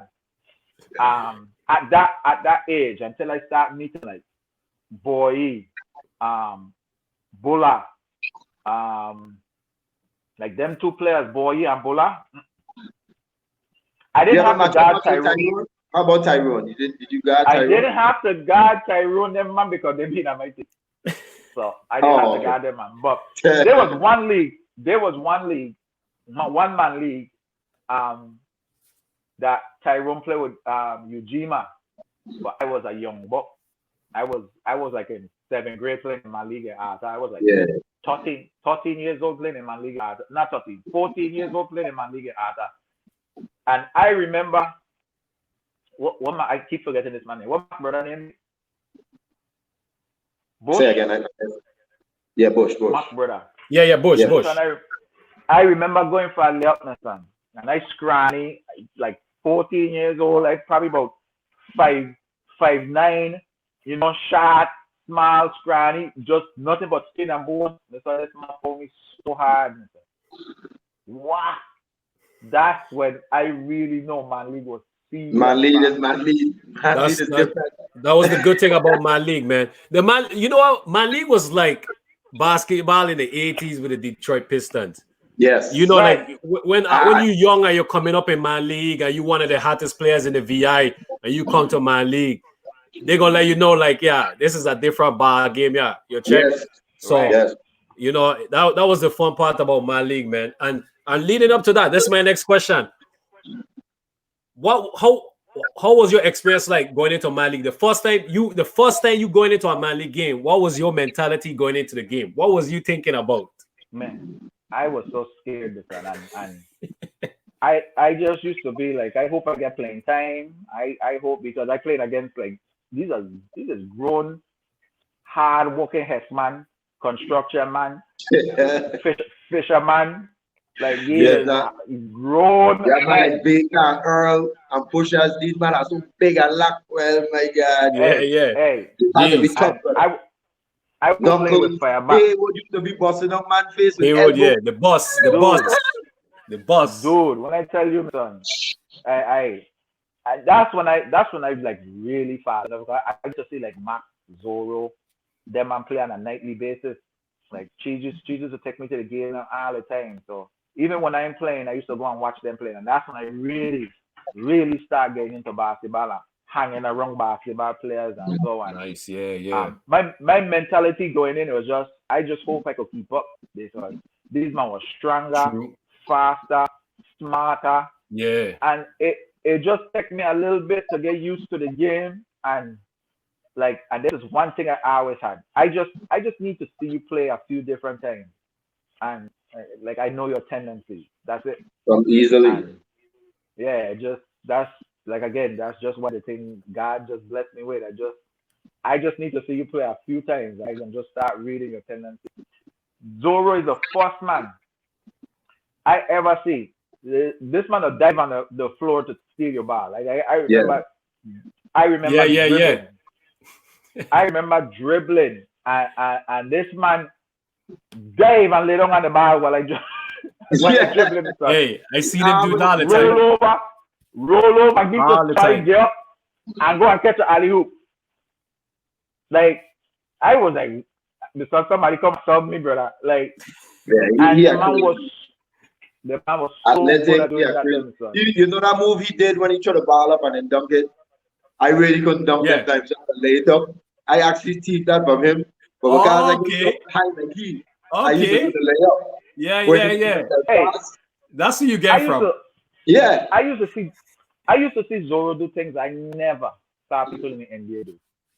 He did things that you don't see in the NBA. Like, may I tell you, when I see the man dunk through basketball, I have to watch this man like, dude, you serious? What wrong with you? What are you doing here? This man are just from another week. He was just at another planet. He was just that talented. When we play man them, Mac and his brother used to pull up from half court, draining them. Hey, it was just a different level. Although I wasn't ready for man league then time, I really enjoyed playing man league at that time. Because after that year there, I didn't play for a couple of years in man league. I should let me stay in my age bracket. I didn't play for a couple of years. Let me ask you this. This is a good question. I hope Sammy watching this. Big up to Sammy. Big up Sammy. Who your jersey is gonna retire with? Let me know. It gotta be Top Gun. Top Gun, yeah. I know you said Top Gun. Wait. Even though Hoyas pay for your ticket to fly home every weekend. Tegan, stop begging. Tegan, stop begging. Stop begging. Sammy, you hear that? But Sammy, we are good. So with the Hoyas, and I appreciate them man picking me up and choosing to be a them team. So that's the time we get to connect from. You know what I mean? But choosing to play with them man at the time. So big up to Sammy and all the Hoyas family for just giving me a chance to run. But if Top Gun had a team in the league at that time, that won't happen. You're going Top Gun. That won't happen. So, it's just like an Anna Marie mentioned for Hoyas. Hoyas is like a true paradise team. You know what I mean? So that's true. That's I facts. was just a honorary mention for Hoyas, and I give thanks to them man for letting me play. You helped them win another championship. Hey, them man were younger than me, so they was the up and coming stars. Yeah. I just enjoy playing with them, man. I wasn't trying to text Eddie Shane, Borga Shane, Kurt, Carl Shane. I just want to fit in work again. You know what I mean? And them man are looking to me to do stuff. I just want to sweat, man. You know what I mean? Right. And hey, that was Sammy Golden days. I was happy with Sammy because Sammy, has been in the game a long time and they just couldn't break through to win that championship. But once they got that, the man won 4 years in a row or something like that. That was crazy. Yeah. That was really. Some of them, I like that. I like the celebrity status of that. You know what I mean? Like Sammy never used to tell nobody I come in, nothing. No. And then I don't show up until the game getting ready to start. That's a good feeling. That's a good feeling. That's a good going crazy. The only other time I used to feel that is when Complex are open up, Mr. Oh yeah. Complex was a different level for me. Like a different level for me in Complex. I'm glad you said that because that was gonna be my next question. Was Complex being the first year Complex open and stuff, how we felt, being in a basketball team. You played the basketball team the first year open, right? Yeah, 95. Yeah. Talk about that experience, it being a new school, starting a foundation, actually building that legacy.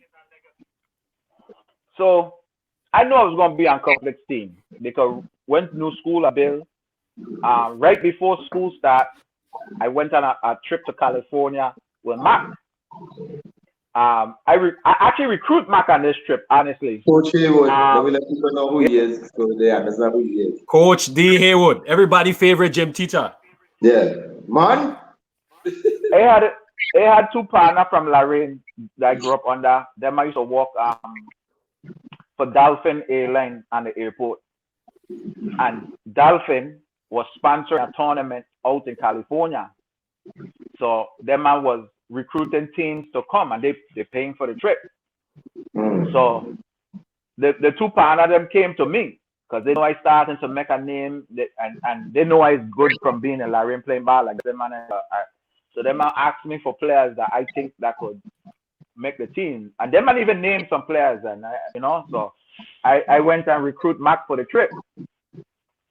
So when me and Mac meet for the first time, like I actually talked to Mac. I had no he, and I actually talked to Mac. Like he was telling me asking me what school I went to. He told me actually this was on the way back. Me and he sit together on the way back from the trip. And again, there's another trip that I is the only school player in between all these grown men, and I hold in my own out in California. Yeah, I remember that. I remember he would tell me about that story. Go ahead. Yeah. On the way back, coming back from and that trip there was good because the better you play, the further along in the tournament, and they were actually like selecting like players from each team to get like awards and stuff, but we had to leave. So I know Cat from Wim, right? Cool. Cat. Yeah. That's my boy. Cat will get every rebound out there in that league. So he will get an award, Mark will get an award, and I will get an award. But we didn't get awards because we had to leave. We didn't stay for like the banquet and so like we all had made like some type of honorary mention or something. But anyway, me and Mark sit together on the way back to St. Croix. And Mark was asking me like what school I go in, if I going back to Central, or if I come in Complex. I say, come in Complex. He said, man, I don't get my star player, you understand? So that's how I know it's a wrap. I done that Complex team even before school starts because I don't show Mark what I could do out here in California. So when school starts, we had tryouts and so, but not because Mark already telling me on the team that I ain't trying out, I ain't playing hard, I ain't working out hard like everybody else. No, you never quit. In my head, I ain't better than nobody out here. I just like to play basketball. So I ain't better than nobody out here. So that's when I meet Tegan. I meet Bogus them man for the first time. Bogus was on that elite team that we blew out in junior high too. Bogus was on that. Yes, he was on that varsity team. Shout out to Bogus. So, yeah, that's my boy. He's tough. Travis was on that Woodson team too. That I couldn't remember everybody. Travis was on that Woodson team too. Shout out to Travis. But anyways, so we get tryouts or whatever the case may be. Everything was good, man. And we finally get our team, and it won't too quick. It won't too long after. Once we farm our team, we had a few practice. Complex get a tournament. I don't know if you remember like that, Tegan, but it really won a long time after Mac picked the team. It was like a few weeks later, Complex get a tournament. Yeah, and we started October and then December right there was Complex tournament. Right. Smiley pants away. Right. So we play Complex and we play in Complex tournament. We didn't win. Central win our tournament and that was the worst feeling in the world because them man laid on their jersey in the middle of the court. Like this is their court. Man, and we take that to heart, man. Yeah, man. That's the last time. That's the last time while I was there. Central beat me. Never beat me again. And they continue. Bomba, they ever beat you? Who? Central. Yeah, man. They beat you? Oh, yeah. Shit, Bomba. Hey, they beat me. Every time we went to their tournament, they beat me. But honestly, man, them I used to cheat and fuck, man. That was the craziest.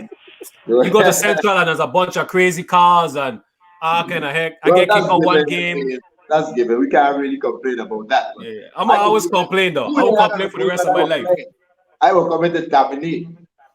And the team was good back then because they had 2 cents and flight and all this man back then. Yeah. You've been on those teams, Bomba. You know what we used to do. Yeah. But you see, the thing is, my year, right? My year, when Tegan left, remember, because Mark used to always say we used to go over to Eudora Kent tournament and we could never win. Yeah. You check. So my junior year, that's after Tegan left. We win Complex tournament. We win the Eudora Kent tournament for the first time. So we were trying to go Central and clean up. But 2 years in a row, we did that, but we could have never beat Central. You check. So all them time working in Kmart when I got game and so I there to work. Yeah. You check. Hey, who was your biggest opponent, Bomba? Sorry, Lepan. Who was your biggest opponent at Central that time?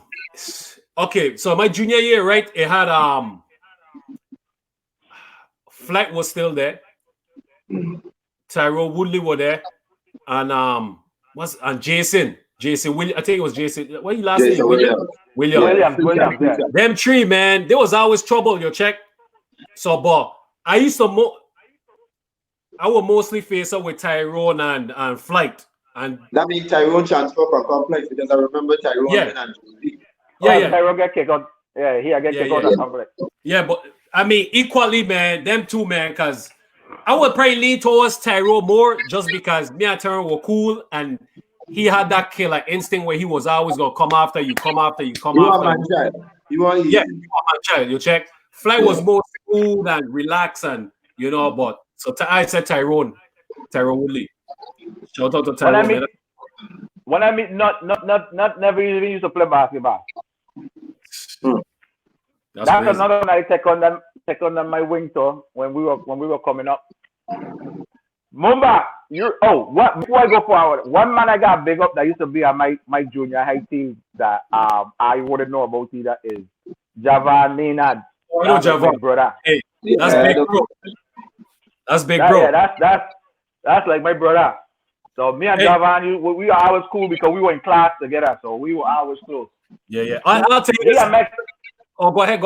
he he had central team too when they beat us. He was on central team when they beat us. So Yeah, them man had a nice squad that year. yeah. When I was first coming up and playing, he and Valence, I take me under the wing or someone. You check. So shout out to Javon, man, and Valence. You check. Good for dudes. sure, Yeah, for sure. I was always cool with Valence. We were always like rivals and teammates at the same time. So like I watch Valence come up. I wish Valence had like in complex like do what he should have been doing in school just like me. I wish I Yeah, it was doing what I was supposed to be doing because Yeah. Valence was pretty good too. You know what I mean? Yeah, he was good. He was good. was But real good. Valence Cut was up. like me. Man. I did not like school. Man. I did So not like so so school. segue to that as a message now to the next generation, letting them know the importance of school. Because that's one of my strong points. Because you know me very well. I was always good at school. Yeah, You know what I'm I man saying? used to go class. So You yeah, I know, was one of them nerd you shit. know, like I ain't blaming nothing on nobody because I used to make my own choice too. I had my own choice and make my own decision. So I ain't blaming nothing on nobody. I was just allowed to do too much. You know what I mean? Like I used to get away with so much. I ain't gonna say no name. I ain't gonna say who or whatever the case may be. But Right? let's say in complex, when you skipping or when you skipping, you got hide because they coming around and make sure you either there in class or you at lunch or whatever the case may be. Yes. I would be skipping with a group of people and we get kept. All them man gotta go class. Except for Except me. you. Yeah. Well, once I see that I had that type of like pull or rank, I just You can first what can you period do about never that? You can't do nothing. You check. first period never used to see me. Second period never used to see me. Third period never used to see me. Fourth period and here this year, Mumba. I never miss a day in school. But some of my attendance, my absence used to be higher than some of my grades. Wow. I That's never a miss a day lesson in for our school kids out there. Go That's to to be class. sick. go to class. Go to Class is class. everything, man. And I used to have some teachers that used to tell me, man, like, Pam, all you gotta do is come class. All you got to do is come class. That's it. That's it. That's it. And when I went class, like, and I pay attention, I could do my work. You know what I mean? I Yeah, just yeah. I mean, let me just cut in because I don't really want people to think you didn't finish the job because even though you didn't finish complex, you got your GED and then you went to college and then you get your degree. So right, you actually is a success story. You just took a different route. So just right. what I'm Yeah, saying, so people need to understand you did pick it back up and continue. You just didn't just quit it because Yeah. we do need the it. You know what I'm saying? the year I get my diploma and so like I was actually back in school that year. Mhm. One day Mr. Violet called me to the office and he was like why you want to be in school? Yeah, give me a good reason why you want to be in school. I couldn't come up with a reason. just used to just tell you that I want to finish. I didn't say that it's important. Like I want to make my mother proud. Like I ain't said no. I hadn't like no like official answer. Yeah. And I really didn't have an official answer. I just wanted to be in school to have fresh gears. And by then, when I was younger, I didn't have sneakers and anything. By then, I had plenty sneakers and plenty clothes and plenty. So I just want to be sharp in school and look woman. And so he had every right to not let me. He's honest. He had every right to not let me back in school. Every right. Man, you honest dude. Because that's what you do to me in JU, but we ain't gonna say what we did up there. Right. We're not running around like you crazy. I ain't had no woman in school, so I could say everything I did up there. Hey, but no, my last question to you, because I always wanted you to tell your story, but what I like to let people know, despite of all of this early success in terms of the fame and people really adore you and look up to you, you was always one of the most humblest person I ever met. And I actually picked that from your game. Because I was cocky. You know I was a little cocky. Too cocky. You had a big headed complex. Yeah. One thing you became a star, like an official star in school. I was cocky. I used to walk around with a different swagger, son. Man. Hey, before we go forward, somebody put a comment today. Said the only teacher used to look for me is feel like. But I can't. Whoever you be, I can't see your picture, your face. We can't see the face. Whoever you be, thank you for reminding me this. Feel like let's say, yes. When I skip in feel like class, I got to hide. Yes. That's one thing I gotta do. But I don't tell you. When I hide, people used to come directly to where they know. Like somebody used to be telling me, my son, I don't know who up to this day. And I used to have like different hiding spots. I remember. Feel like will come straight to my hiding spot. Bang. Then man, you don't make me vex, man. So, what you doing, Mr. This man used to go off on me, Mr. This man used to go off on me, brother. He didn't play. He didn't play him. Yeah. He didn't play him. Feel like to come big up to feel like, brother. A lot of people see VLA. You feel like used to really care VLA. Them two guys. A lot of people see them guys, even though VLA now they're in the Senate and stuff. Them man have always been like how they've been. VLA know everybody on the basketball team, everybody on the band team, everybody on the mat counts team. He had just truly care about people. He didn't just care about one set of people. And that's why we had so much love and respect for them. Because when you show that love to us, because we were youngsters at that time, we can respect you a lot more because we know you truly care about we. You know what I'm saying? Feel like wasn't asking for nothing. Feel like was just genuinely, this man just genuinely loved me and wanted to see me do good, bro. Feel like pulled me out of the class. I wasn't even in feel like class then. Listen to this. I was in cosmetology. That was my vocation when I was in school. Ask me how I end up in cosmetology. That's a good question. One day in Central, I was skipping and I needed a place to hide. And somebody told me, go and hide in the cosmetology class. And when I went in there, I saw nothing but woman in there, brother. What? me and another partner from Lorraine. So we sign up for the class right then on the spot. Yeah, I get in this class, yeah, my son. On the spot. You see that's how I end up. That's how I end up in complex because of that vocation. I had a vocation before that. And that's how I end up in complex. Because I had cosmetology. And even in that class, cosmetology was it was all woman again. Me and Blender. Big up Blender from LV. Hey, big up all my LV people. Everybody play a part in my life growing up. I gon before we come off, I gonna name a few people. But go ahead. You got time to do that. So me and Blender end up in cosmetology and thing, but it started to get a little fickle in cosmetology because in Central we are only doing stuff with books.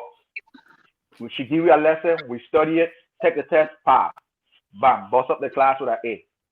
Complex, same thing. But it got a little fickle for me when my packet came in, and my mother wanted me to stay in cosmetology so bad, Mr. Because my mother's a Yankee, you know, my mother from New York, so she get her little New York accent. She'd be like, Steven, you're gonna make so much money if you stay in cosmetology. And I'm like, Mr. Money, I cannot do this class. And I got pocket, just yours them. I got pocket. I forgot mannequin head in here, curlers, blow dryer. Like I said, no, sir. I got to go to this fucking class, my son. No, I am not playing up in no doll head, my son. No, sir. I gotta go to this class, my son. That's crazy. That's crazy. So I went to the office, and Frenchie mentor when he was in Arta. Frenchie had joined a mentorship program, and his mentor was the vice principal for the vocational side. So I can't remember. Mr. Rodriguez, was he the principal? Honestly, I really can't. He I get caught up in some issue after. Anyway, I ain't even gonna bring that up. But he, you know, me and he had a good relationship. So feel like heard that I was going through a little something. I was trying to get out of that class. I feel like, well, like, come, bring me in that class there. And it was history. That's how me and feel like get like really close. Like so much stories in that class. Big up all my classmates and feel like class. That was a bad class in complex. I ain't care what nobody got stories or nothing. Like we don't got stories where feel like we literally fight you in class. If I come in here fucking around. Come in here playing, doing the wrong thing, doing what you ain't supposed to do. Feel like gonna fight you, brother. Yeah, that's true. That's true. Man, we had Lenry, we had Mambu, we had Chani, we had man, we had what a dude, Tegan.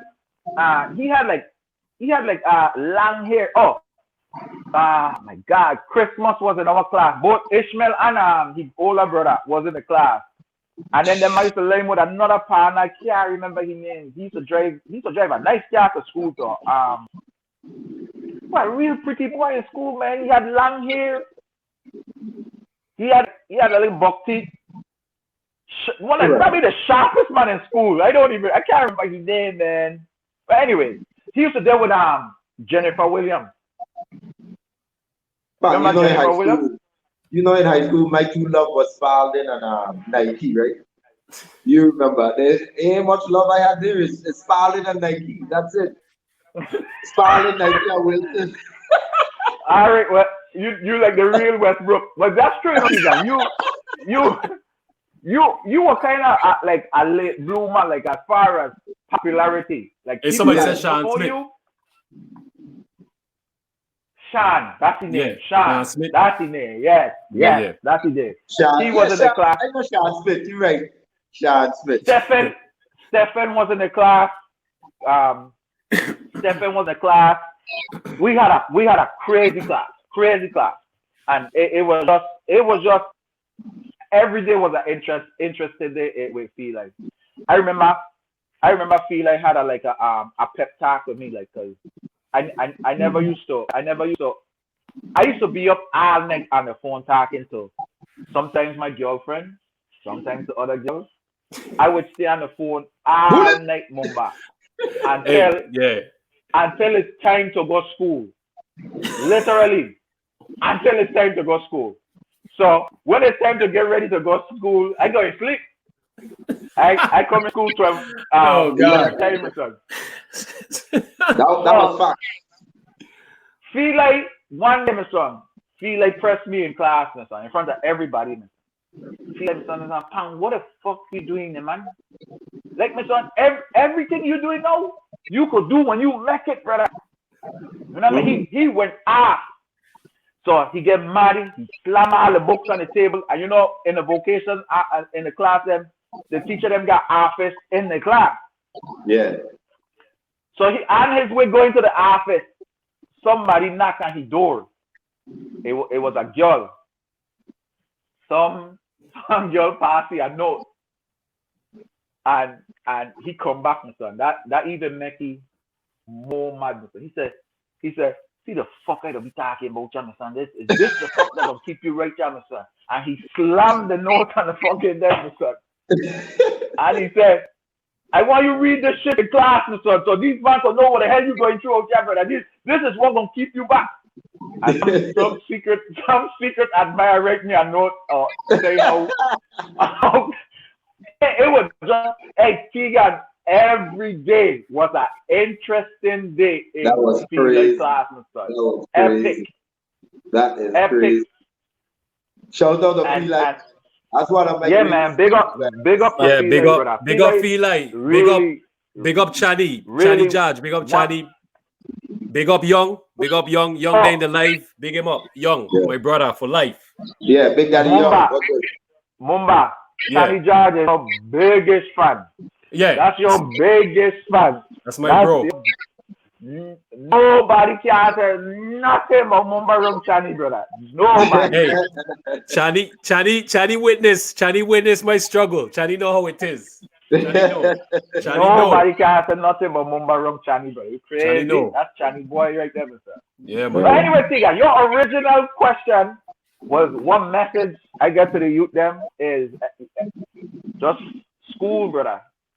Like I don't talk to my son all the time. You gotta focus on class. I used to talk to my nephew. He had a little skills. I used to tell my son, you gotta focus on class. Hail up, Spud. Yeah, big up Spud. That is Spud. You don't know Spud. My guy. That's my boy.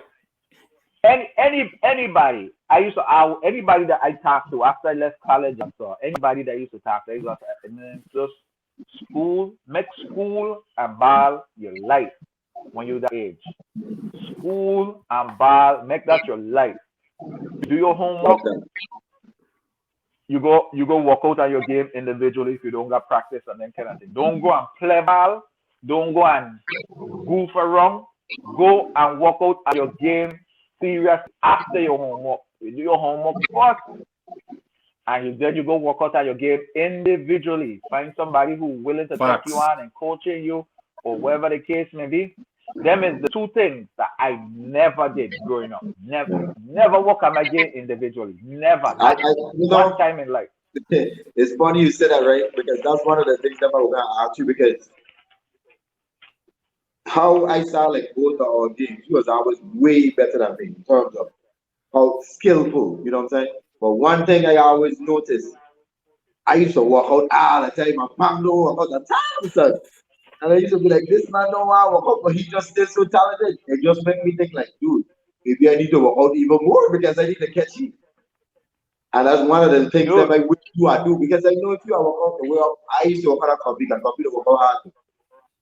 Your game would have been, you was NBA level, really, real honestly.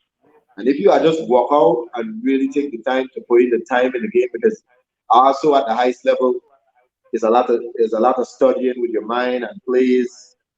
It's a lot more. So you really gotta put in time. And if you are do that, I honestly think you'd have been in it easily. Yeah, I don't know some basketball. I honestly just get easy to me. Like you asked me earlier about like what kind of, how was it transitioning to learning how to play plays and so. I used to watch man in college struggling with plays, my son. Like we almost mid-season and they still can't get the first play we learned in the whole training camp, and they still can't get a play done back. And I used to be like, what? Like some people they just don't connect up here. Yeah, and that's true. I could not do anything else good, but basketball players used to connect, brother. You know what I mean? A coach tell me go stand up over there in the corner and they don't want you to move. That's exactly what I going to do. You know what I mean? Like I was coachable. Like when I make it to college, I played 3 games off the bench, and after that 3rd game, coach came to me. I gotta get you started in the game, and I never look back again. Yeah, and we, you know, just it was on and popping from there. And I still was like the highest scorer on the team. But there was a particular moment in I was a junior in college, and I remember we came back from a tournament in Augusta, Georgia, and we came back from a tournament. I remember my coach called me to his office and said, "Hey, in practice, we're gonna have a news car coming in, and they're gonna want to speak to you." I'm like, "To me?" So me and the leading scorer on the team mean nothing, but the way how my coach talk about me, like he gave me the utmost prop on the team. He talked to them first. I think he talked to them over the phone because they wanted to get the player of his choice to talk to the news star, and he picked me, and he gave them the reasons why. It says a lot, man. And he said, you know, Steve Hodge, he don't talk much. He never gives me trouble. He don't complain about nothing. He works harder than anybody else on the team. And he is honestly, without even speaking, he's the glue for our team. He does. I could play him in the 1, the 2, the 3, the 4, the 5, and without him, we don't go. And he said he just like he does everything for us. He's just not good at one thing. He's good at everything for us. He's not the best at one thing, but he's a jack of everything. And that's when I know like.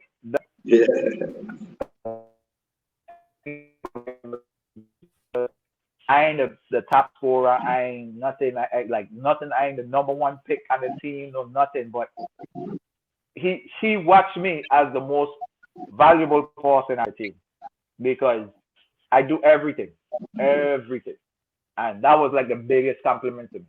And rest in peace to my college coach. He just passed. Yes, sir. Rest in peace. You're a good man.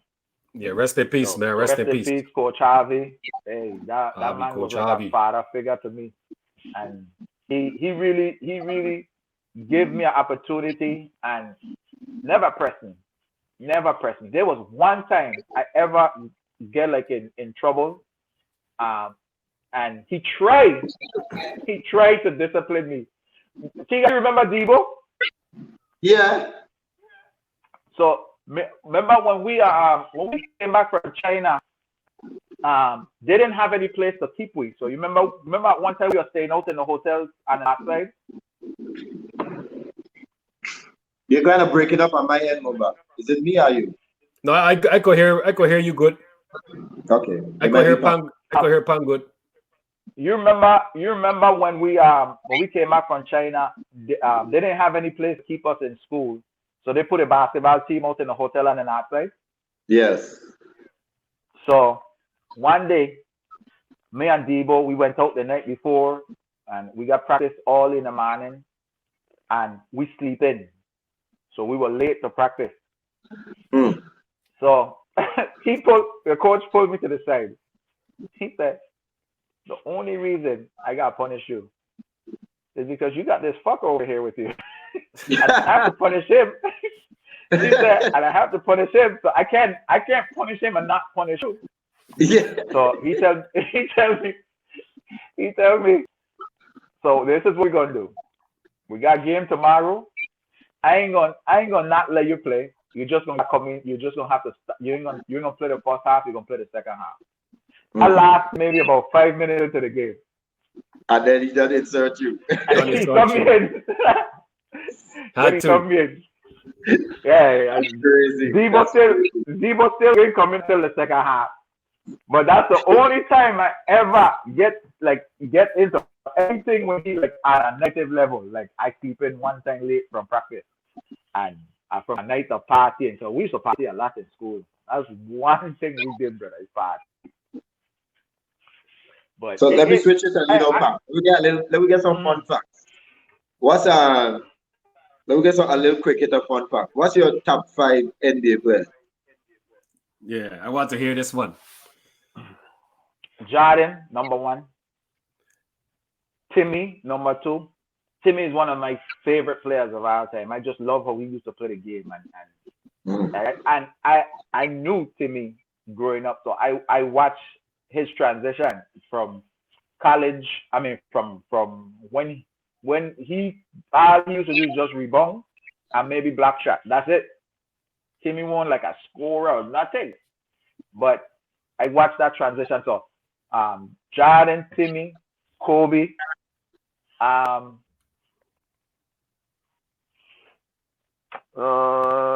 would give it to LeBron for he threw in there, and Marbury.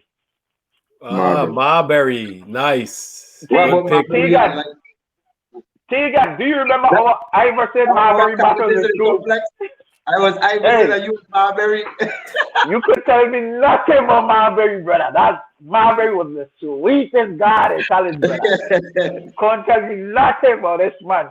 Marbury, and I love Iverson. It was just too and Tegan, I love Iverson. And we used to get battles in school who better, brother.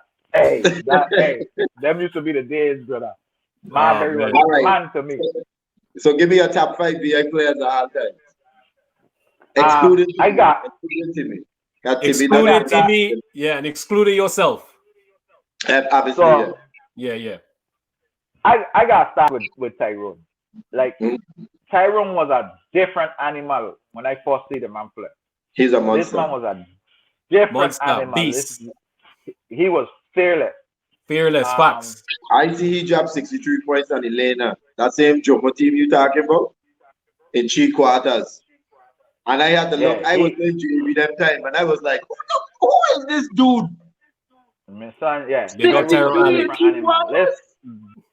man ahead of everybody else for that by far. Yeah, crazy. So you, Coffee, Zorro, and this name gonna be a little biased, but I gotta do it. Cheese. Big up Cheese. Was good. Tough defensively. Cheese is my guy. Big up Cheese. Cheese is a good dude. Cheese was doing dunks. I never used to see people doing home, sir. So I gotta put Cheese in there.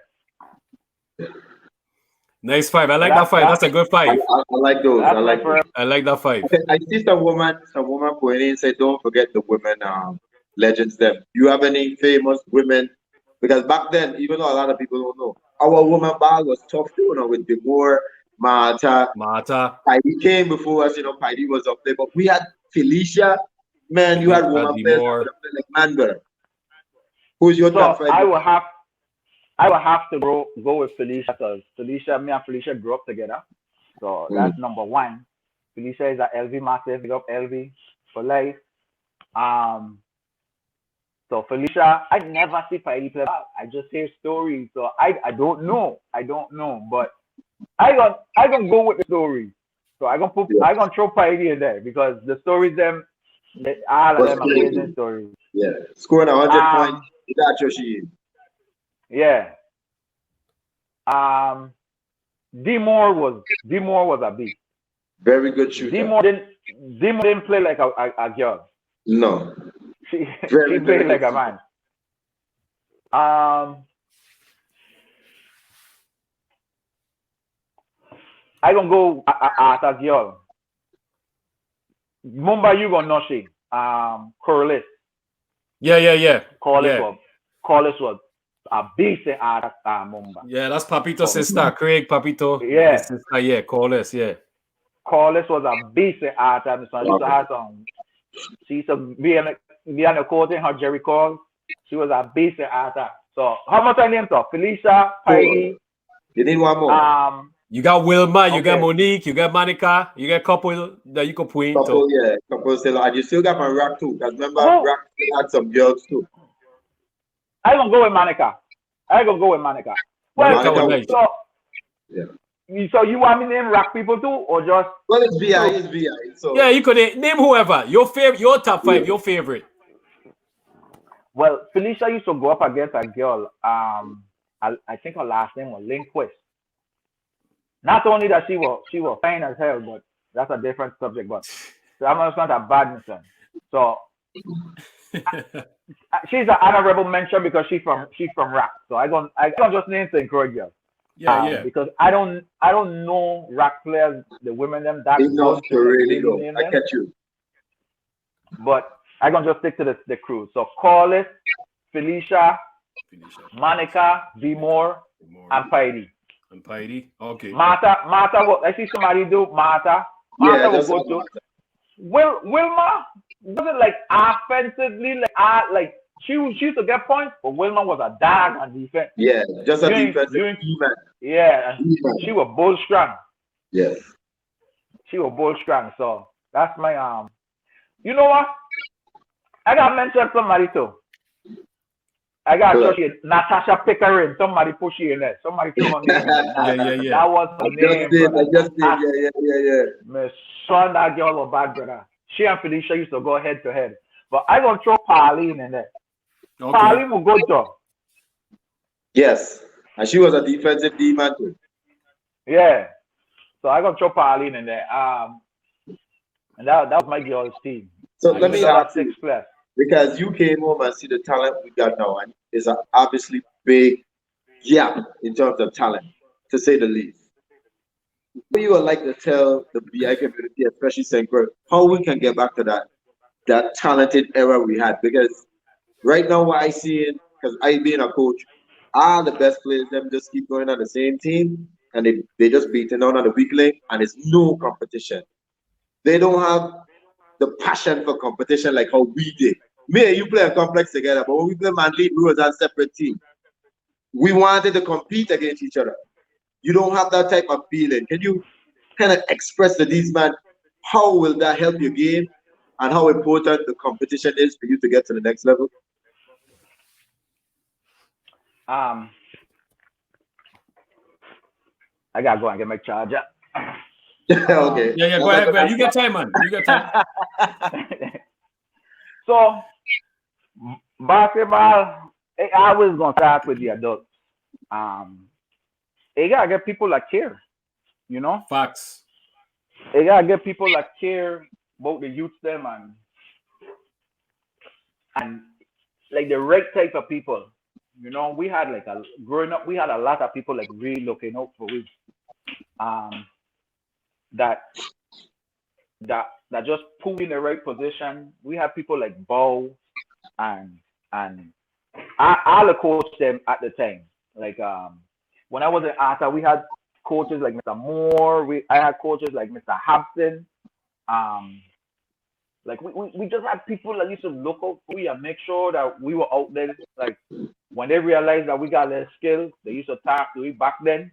The older people let me to be able to like hit we cough in the back of our head and so on with them, get in trouble and shit like that. You know what I mean? Me saying that you gotta hit the kids them no, but you just gotta get people that just care a little more. And people who in position like the Senate and governor and them man to just put money, more focus on some programs. We had programs, you know what I mean? One of the best thing that happened to me is Carib summer camp growing up. So summer, that's all I do is playing basketball in camp. And then we used to play against other camps. Like at the end of the camp season, we used to play against other camps. So it just, we got to put more focus on the kids and get more like clinics and things that they could see what it takes to get better. No, with all that said and done, you gotta get like the right type of kids to come around, because like you said, like some of the kids that mean got like the work ethic. Like at the end of the day, they got want to be better. You know what I mean? Yeah. Like I wanted to play ball. I didn't have no thoughts for the streets. I was never a street man. I used to hang around people that being street man, but when it's time to go and do something good, I had no hesitation to go the good way. You know what I mean? Like I could pick ball over going and throwing rocks on people's house and shit like that. I'll pick ball over that any day. You check? So it just, kids just gotta get a right mind frame. They gotta be put in the right situation. They just have to have things for them to do. Because we had stuff. That's important. Yeah. A lot of leagues. Yeah, a lot of summer leagues. So and that take the right type of people to do that because Pedo used to run league. Yeah. War partner from Shabbat, Bim them my uncle. Iceman. Iceman used to run league in East. Father Ice. They had people in Mumbai Jew used to run league in Mumbai Jew. Big shout out and that's another thing. I play ball all over Central. Yes. Same. I went in every I play ball in Williams Lake, I play ball in Suffolk Raleigh, Harrigan, Paradise, Mali, what I call down in Frederickson Town. Harvey, I play the Kobe Lagoon. Yeah. Yeah. So that's another thing. Like it can't be no segregation, like, and basketball used to be universal back then. Despite Grove beefing with Williams Lake, I never had problem going in Williams Lake and playing ball. Despite Williams Lake or Westman beefing with Eastman, never had problem going east to play ball. Like I never worry about things like that there. So like a lot of the bullshit, like people just need to rest out their dung, brother, and like pick up more positive stuff, man. And I feel. It's just well, I think bullshit. we have the right commissioner since I've been working on and off with Sports Park. Because we have Albert White, our VI teammate. Now he's the president, he's the commissioner of Sports Park. So he definitely is a good plus for us in terms of getting a lot of sports activities going on. You know what I'm saying? Mm-hmm. This COVID-19 really hurt us a little bit, but I'm very sure that he's perfect for the job because he understands in terms of the sports world. So hopefully we can get back to have a lot more activities, and what you say about the youth man, they need to understand, especially right now since we having so many problems with these firecrackers keep going on every weekend. It'll hurt our heart, and a lot of times we as players from the outside, we don't like to see, especially the young men of the Virgin Islands, keep killing themselves and making themselves martyrs. We don't really like this violence thing. And we know how basketball has really shaped and changed our lives. And that's why we give back our time to make a difference. You know what I'm saying?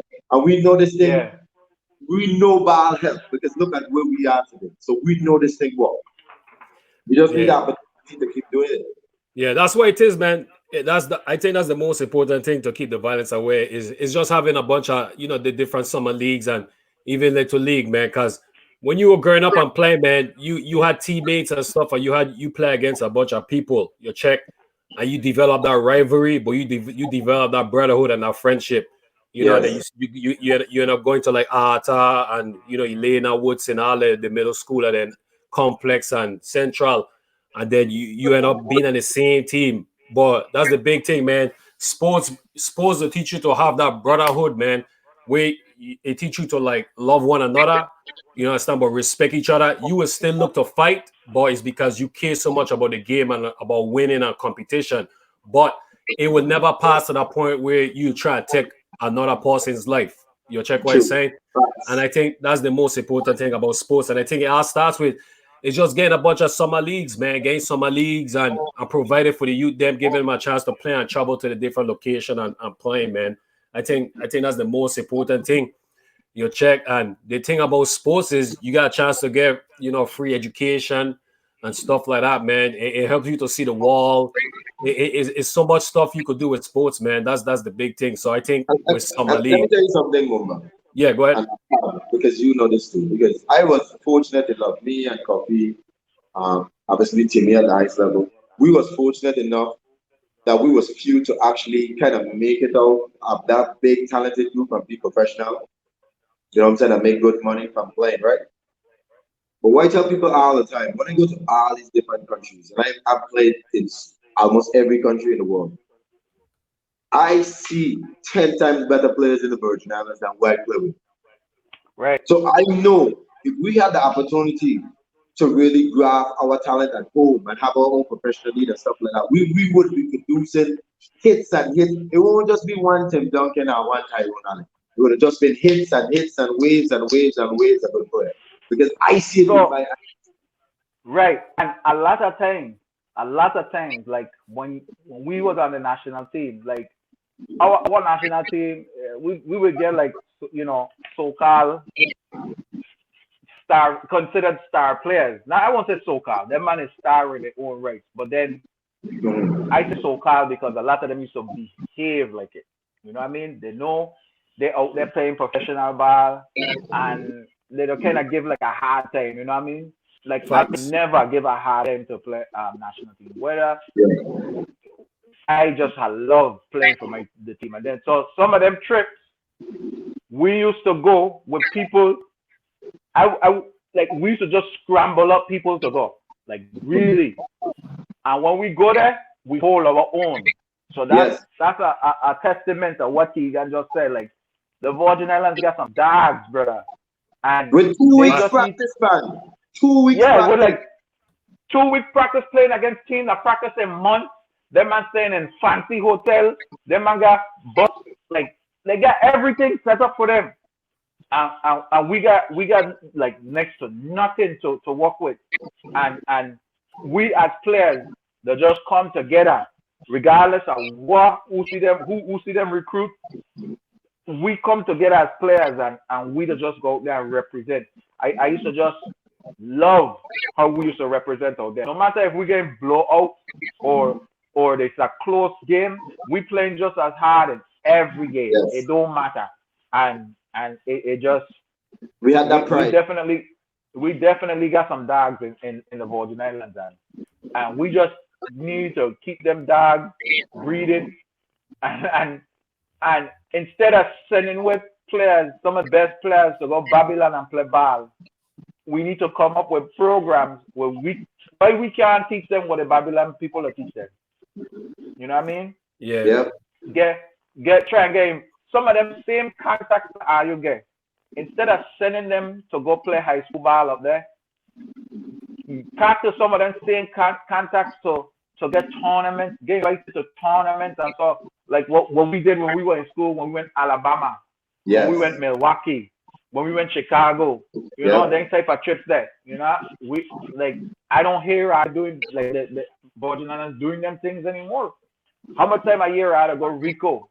How much time a year I had to go Rack? Like so when I was in Central, we used to go Rico like even though I won't play, four times a year, 5 times, and that's just Rico. They ain't talking about the trips that we making to Rack back and forth and Rack coming over and hey, them things just ain't happening no more. Like what the government doing with the money? You know, it ain't going funding for the sports program in school. Like all of that needs to play a role, brother. You know, like when these governors, senators, when they get elected, I don't know if it's like for personal gains, but it just really don't look like anything going into the kids, honestly. And I don't know what it is to be a senator, so I can't sit and want to do anybody's job, but I could just tell you what it looked like from my end. You know what I mean? I know it probably take a lot to run an island, to run a government, to run a senate. I know it probably take a lot of sitting down and deliberating and you know, a lot of conversation, but still at the end of the day the kids gotta be more of a focus on anything, brother. Yes. Anything. Yeah, no, you 100% right. Even like somebody just put positive guidance. I always go to Rico. I involved with some sports up here in Orlando and stuff, and positive guidance don't even be up in Orlando. But you check, that's just one team. Like you said, the government, some people gotta get involved, man, and start creating a foundation. Have different age group and have them go up and play in the different tournaments up in Babylon and stuff like that. There's a lot of tournaments in Florida and stuff like that a lot of people will come and watch that could give people opportunities. Maybe bring people. Maybe if we have good facilities, we could host a tournament and bring people down from Babylon and stuff like that. A lot of teams from Babylon would love to come down to St. Croix or the Virgin Islands and play basketball tournaments. You check. So that's important. Like what you said, man. The government got to get involved. Like you said, we don't know how it'll work, but they got to do something to help out the youths there, man. Give them an opportunity and stuff like that. It's a lot of players that make it and stuff like that they could reach out to and get in contact with. You guys are like like they should have something in place where they go call you Pang. They go call, Tegan is already home doing his thing. And Coffee, all the other players them that's abroad, Tyro, Alec, and they go hold like a basketball camp. You check what I'm saying, hold different camps and stuff like that, where you could go out and you could talk to the youth them about your mistakes and stuff like that. Talk about your experience. Yeah, you give the kids them motivation to live out their dream and stuff like that. If you don't big up your local people them and push it out there to the masses in the Virgin Islands, some of the kids them ain't gonna really know and they ain't gonna really care. You check what I say. Some people can't. Some kids just can't relate to certain players that's known. Some kids from Lorraine will recognize Pang and be like, man, he come from the same project I come from. If he could reach that far, I could make it. Tiga, same thing. Myself, Tyro, Alec, and all the other great VI players, man. So, and that's what it is. It's all about reaching out to the different people. Them. And we had some great players coming out at St. Croix. Like a lot. All them man that used to play on Central team, all them man will go there. Every last one of them. Like I never saw Central not had a full stack squad. You know what I mean? All them man will go. Tiga, all the players we play against, all the players we play with, like 2 Cent, Flight, Jason, Stickman, all them man will go. The Hansen brothers, Chucky Henson, that's on him. Chucky Henson. All 2 of them used to play. Man, all these legends that used to play in my league. I remember like Rackers had a big squad. Man used to have like Johnson. Man used to have Brooke, Knuckles. Let me 1 second, please. And let me interject because I already said Thomas and Long. St. Thomas had just as impressive players, just like we. Because St. Thomas was like Jabari Brown and Killer and Hale Kick Caesar, Akil Lewis, Them man had Lavan Saro.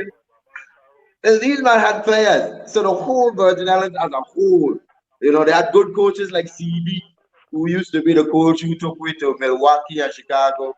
I mean, CB was very instrumental in my life and helping me gain a scholarship. Right. I mean, look, we just had a Virgin Island love and pride, man. We need to get that back. Got to get back. You check. Right. Yeah. Big up to if CB, if anybody y'all watching could get link up with CB, big up to CB. CB always used to big up my game, and so I always talk to me, give me good words of wisdom coming up.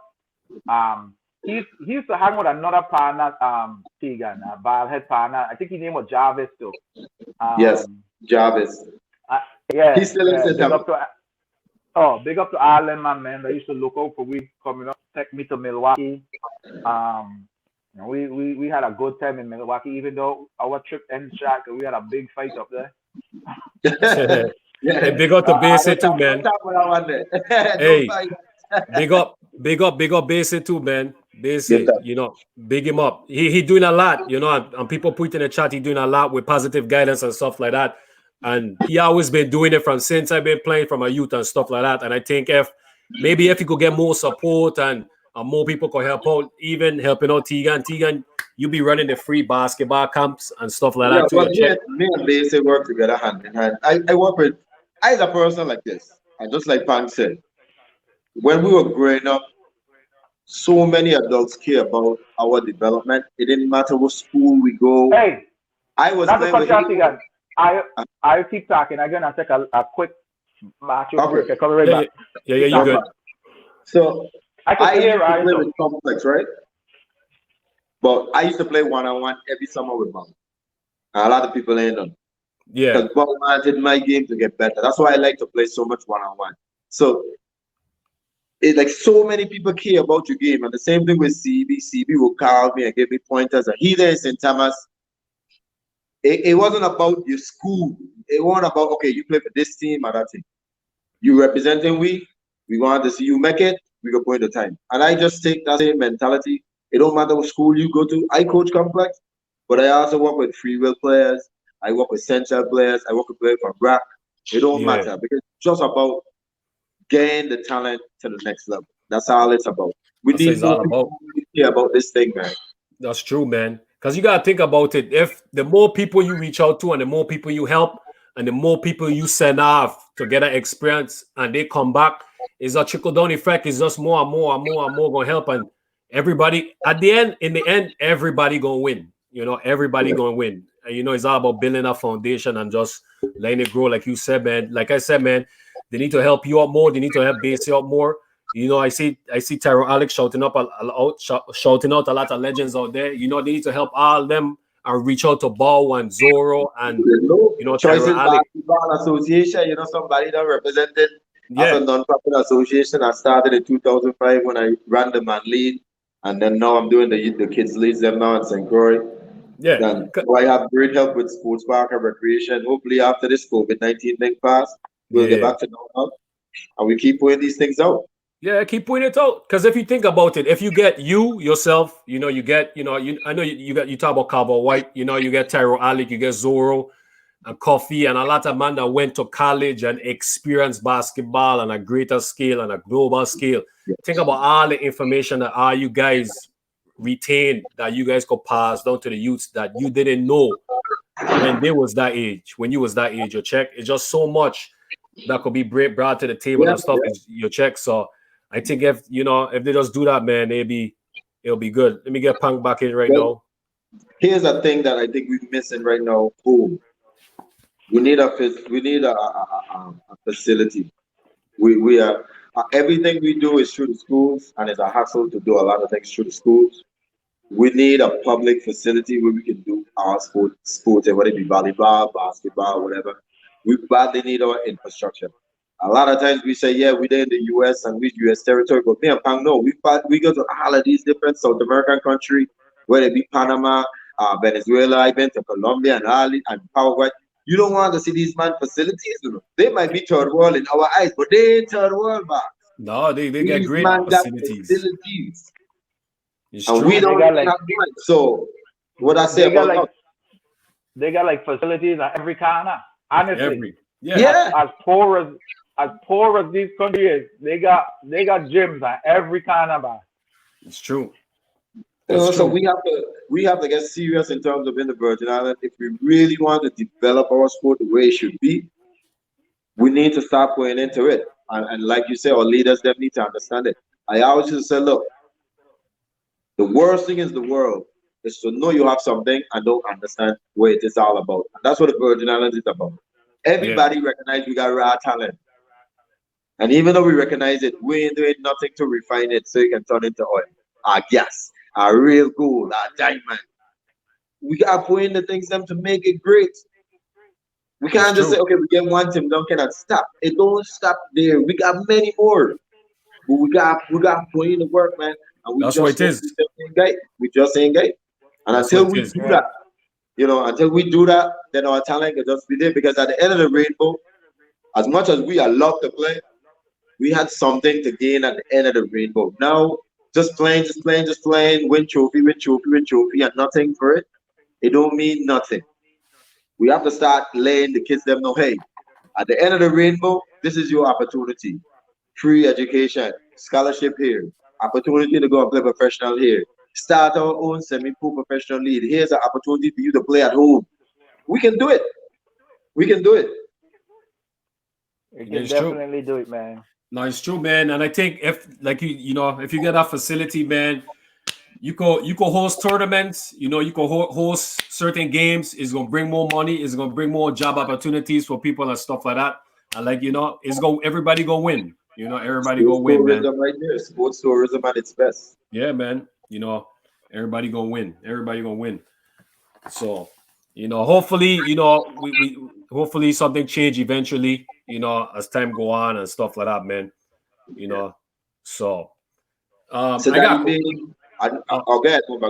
No, I was gonna ask a question, but if you had something to talk about pertaining to I'm saying we didn't have a 2.5 hours. Hey, we gotta start wrapping this thing up. Yeah. We wrap up on that by two minutes. I want Punk to give his last monologue, because really and truly, I tell a lot of people it's an honor when we have this kind of stage right here at 4, because I know you guys, and not only I play with you guys, but I know you guys as brothers because we've been through the wars and we basically grew up together.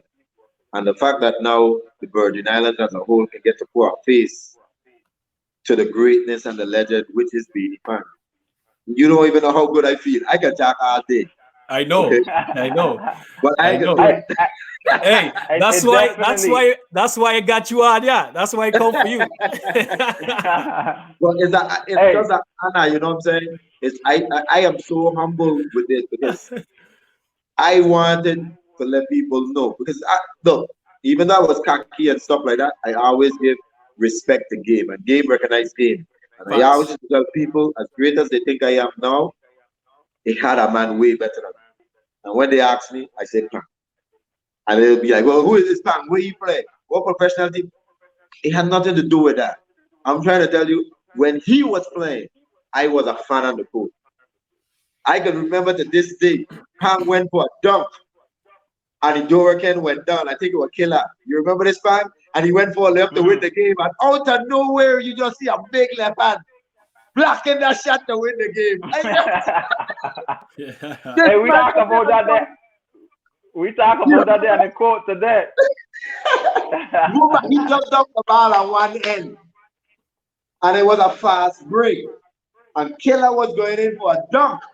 And here comes Pang with a left hand out of nowhere. And just blocked this shot to win the game. And that's when we win our first tournament.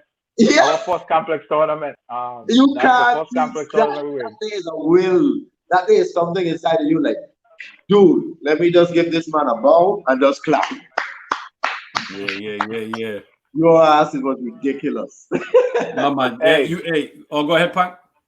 No, just want to say give thanks, man. Like this, I was Tegan is just a little older than you, just a little more seasoned, and I was just as much as a fan of you and the code like you. I never try to outshine anybody at any team I play. I used to just try to fit in and where I could gain where I could fit in. And I used to have people telling me all the time, son, I don't pass too much. I need to take every shot. I used to have people telling me that all the time. You're too bad to be passing, and so you could score anything you want. But it was never just about me. Never. Right. Never was about me. You know what I mean? You know what? That's true, man. That's true because when I put a poll, when me and Tiga put a post up about you, and I tell my little story about you when you took me under your wing and put me on your lunch league team. I remember go ahead. You go ahead. I want to show you vibes about that team. Think about the team that we had. Yeah. I was the only 12th grader on the team, and I had 3 9th graders. Yes. Wow. And we just run through that lunch league. We just run through. I take 3 9th graders. Me, not Doobie, Mumba. Yeah. That was crazy. Tegan, we run through. It was a 3-on-3 tournament, and we run through the whole tournament. We lose no game. No game. Beat everybody that step up to the plate. I take these 3 young men with me. These 3 youth men just fresh into high school. Yeah, fresh into high school. And Doobie was just coming. So that's great. That's amazing. The 3 of them just coming into complex. Yeah, and that's the thing about you, man. That's the same thing. It's like coming in is like I remember when I was in Arta and stuff, watching basketball because we would hear about Pang. We always used to hear about Pang, and then I would like go and watch Channel 8 News, and they would show little clips, sports, and I used to always see you check. So when I come complex now, you was like you come up to me. I was like, hey, you join the team and stuff like that and everything. It was like one of the greatest feelings in my life because when you look up to somebody and then somebody come and put a hand around you and take you under their wing, you check what I'm saying. And as a senior in complex, and you are a freshman in complex, fresh to introduce you to the team and come on the team to play with that same person that you look up to is the greatest feeling. Is like you build a kid's confidence, and he built my confidence. So he coming to me, he pretty much was telling me like, hey, you could ball, come, you good enough to play with me. And that just raised my confidence and just turned me into a straight killer and the basketball court. Just you check and just like that, you could raise somebody's confidence, man. And he raised my confidence to the next level because I just started I just started to play basketball. Then you check, just getting my feet wet and stuff like that and everything. And man, he did that for me. You was a great baseball player, man. Yeah, I was a baseball player. Then you check You and was pan. a monster in baseball. Yeah, man. And I used to do that in your face when we play 1-on-1.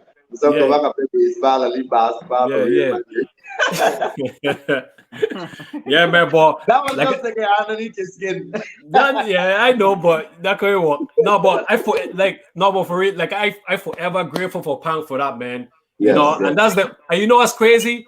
That's the only time I play with Pang. And then one time on the national team when we went to Barbados, we played together. Barbados, yeah. But besides that, I never play with this man. I always play against him. and stuff like that, man. But I'm forever grateful for that, man. Forever grateful, man. Like I tell you, Mumba, watching you and Coffee coming up in the ranking, brother. Like I used to always say, the two are you and Coffee, you and Coffee gonna be better than me and Tegan by far. Yeah, like, yeah. I was just that advanced at our age.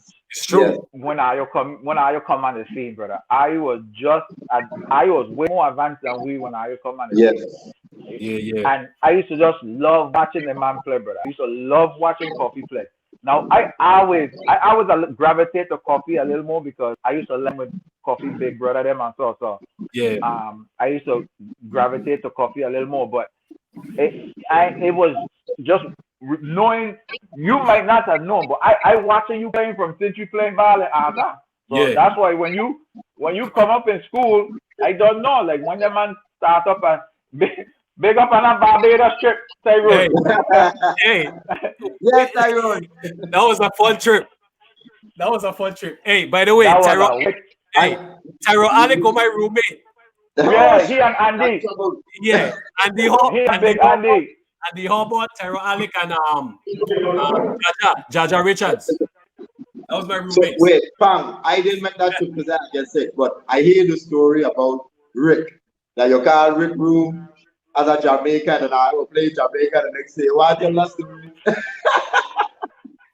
Hey, so Rick done a paranoid madness. He done para in his head because somebody called Rick room, Mr. and talking like a Jamaica rude boy. I see you downstairs talking to my girl and tell you you're gonna come down there and I'm gonna bust your face, pussy. Like just and Rick got a phone, so like, who the fuck is this, bro? Like who the hell is this, Mr. Rick going ask this, Mr. So Rick come out the room now. They tell you to come outside your room, man. I'll come downstairs right now and bust your face for you. So Rick come outside, right, take off his shirt, Mr. Went to come outside and stand up in front of the door, Mr. I want to see how you come outside. I ain't know which one are Jamaican. Hey, the man here, guys. So for the whole trip, Rick just walked around with a screw face watching. And anybody watching around, he want to fight. Anybody watching around, he want to fight. Every night, man, I call him. Let me tell me about when he went half court before you guys played Jamaica. And Rick half court. You know, see ya. You know that was a paramount. Yeah, you know that was a paramount too. Both come, Rick, come. The man in the layup line. About said, which one I want to come and hit you now? Which one I want to come and hit you now? Which one I think I want to come and mess with you? And then man watching Bob and Rick like they crazy stuff. All the time is Andy calling Rick room acting like a Jamaican. Hey man. Hey. That Jamaican probably watching the VI team like, what the hell wrong with this man? Dude, he calling everybody room. So I get one of them phone calls. So I promise you couldn't tell that man was from VA, brother. That man had a stone cold Jamaica accent, brother. And then he, you know, Andy done big, so his voice is deep. He said, come down there and bust your face, pussy. I was like, what? Hey. Oh my God, me and Tyrone and Jaja, man, we were freaking out, but that was some fun. Hey, funny, my son. Man, I don't want to tell a story about Jamaica, but I gotta tell it. When Coffee come on, maybe he'll tell it too. Yeah, So yeah. we were playing. Family, I missed this trip when we went to goal in Bahamas. We were playing Jamaica because it's us and Jamaica. We always got this little rivalry with CBC. Yeah. So they have Patrick Ewing's son and another NBA player, right? So we see Patrick Ewing's son. He have all this big headphone, son, and the man shooting at half court 3-pointer fading away. So I call Coffee. I was like, Coffee, what's wrong with this man? This man think we some kind of chincho, man. He ain't know we getting ready to destroy him. My son, bang, game start. I drive in. I leave the Coffee with balls all in the face. He got crazy. Hey. He gets serious because he realized he could play. Next play now, he tried to guard Coffee one-on-one. Coffee spin off and tomahawk dunk and that was 8 pounds.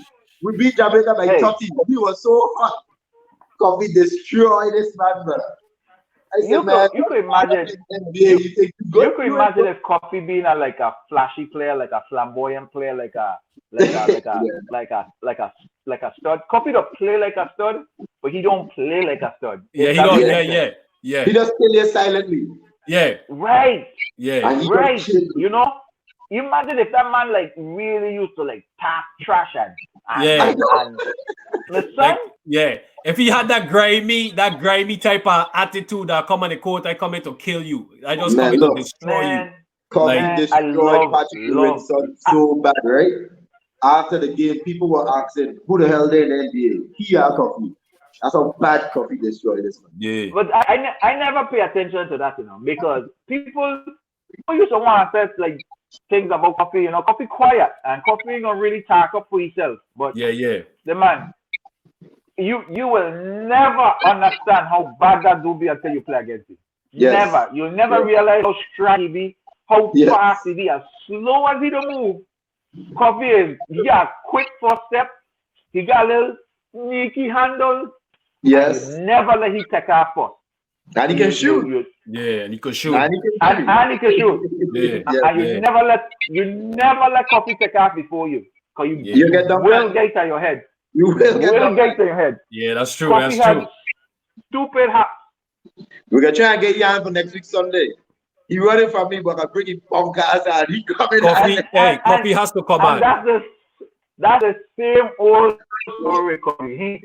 Coffee want to come in the gym and stand behind everybody. Coffee, he don't want to be noticed at all.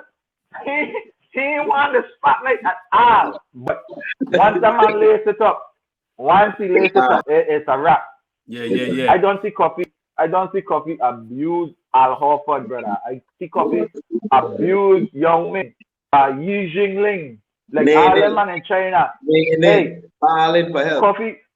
For Brazil. Anybody who put up against Coffee in any of them trips that we make, Coffee abused everybody, bro. Coffee instantly became one of my favorite players. He's one of the best players who never played in the NBA, in my opinion. Just awesome. One of the best, man. Hey, that's my guy. That's my guy, man. That's my high school rival. That's my boy for life. That guy, hey. Hey. I remember watching Coffee growing up, and I could take advantage of him. And when Coffee leaves St. Croix, he went to his first year in Morris State. It won't no more taking advantage of Coffee. No, that was it. Yeah. That was it. That was it. Trust me, I used to play. People that compare me here all the time. They don't know. I used to play Coffee one-on-one every day. When I came back home, beer Coffee. I used to try because I can't guard in the post. So we used to switch days. So we used to do post work and one-on-one work. So I used to teach you guard stuff and he used to teach me post stuff so I could get used to playing bigger guys in the post. Okay. Yeah. And he used to get used to a person who was fast like me. So when guards used to switch off on Coffee and tell Coffee, hey, I got a mismatch. I used to watch Coffee like, what shit he talking about? You ain't got no mismatch, pass. Ain't no mismatch. You ain't passing he. You can say what you want. You ain't passing that, man. You know how it is to pass. And Coffee got locked down D, That's right. And he don't go for fakes. Yeah, he don't go for locked down D, brother. Man, they just don't know. If you got anything negative to say about Cup, you ain't never really Something watched wrong with you. Yeah, Something you wrong can't Yeah. say nothing negative about that man. nothing. That man ain't had no flaws in his game, bro. No flaws, man. His game was so attractive, man. You know, when So you watch hopefully him next play, week Sunday we get Yan. Hopefully. he got to Cup, he command. gonna get this mother skunt, bro. I gonna call Trust him, me, man. yeah. He gonna Yeah, get please do. Yeah, he'll be hacking. I don't tell you he Yan next week, so he come. Hey, he need to get. So any last words, Beanie? Because I can't run out unless I want to continue. No. We go cut this shot. We ain't gonna bore anybody. Hey, I just want to say, like, Wait, hold on. Wait. I got a question. So before you say your final words, we already get Shotgun Lucky to do episode 2. We get Tyra Alec to do episode 3. Then we still got Coffee, and then we got Terry Byron coming on, Terrence Byron to come on as well too. You know, We got Link Zorro. we still gotta get Zorro. We still gotta get Mark. The real Zorro, the goat. Yeah, we still gotta get Zorro. Basis, we gotta get he too. I already talked to he. Who is a guest? We got Calvert White. Get a commission. When are you talking about Basin? Basin was another solid point guard that I He played was. against. But I'm gonna say a story about Basin. I meet Basin later on when I start to play in my league again. But his brother, I used to get some serious battle with Eddie in junior high. He was another man that was on that Elena team. Yes. I don't know if Eddie grew up in New York or something, but Eddie always had like that New York swag. Yeah. He grew up in New York? Probably, I don't know. Eddie was just Eddie. Eddie was just Eddie. But he was good. And he had a lot of swag. He used to have some battles. Yes. But anyway, I just wanted to show that thing because I was talking about Basin when I went to the bathroom.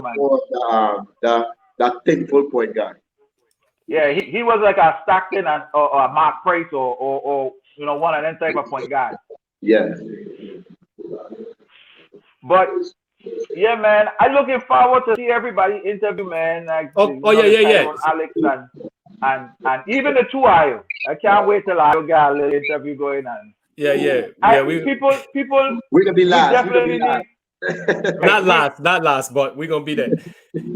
And I like the fact that I ain't just sticking to basketball because baseball was big in St. Croix too. Yes. Mumba, you was a good baseball player, and Terry Byron, he was a good baseball player. Big up to Grove Place, massive.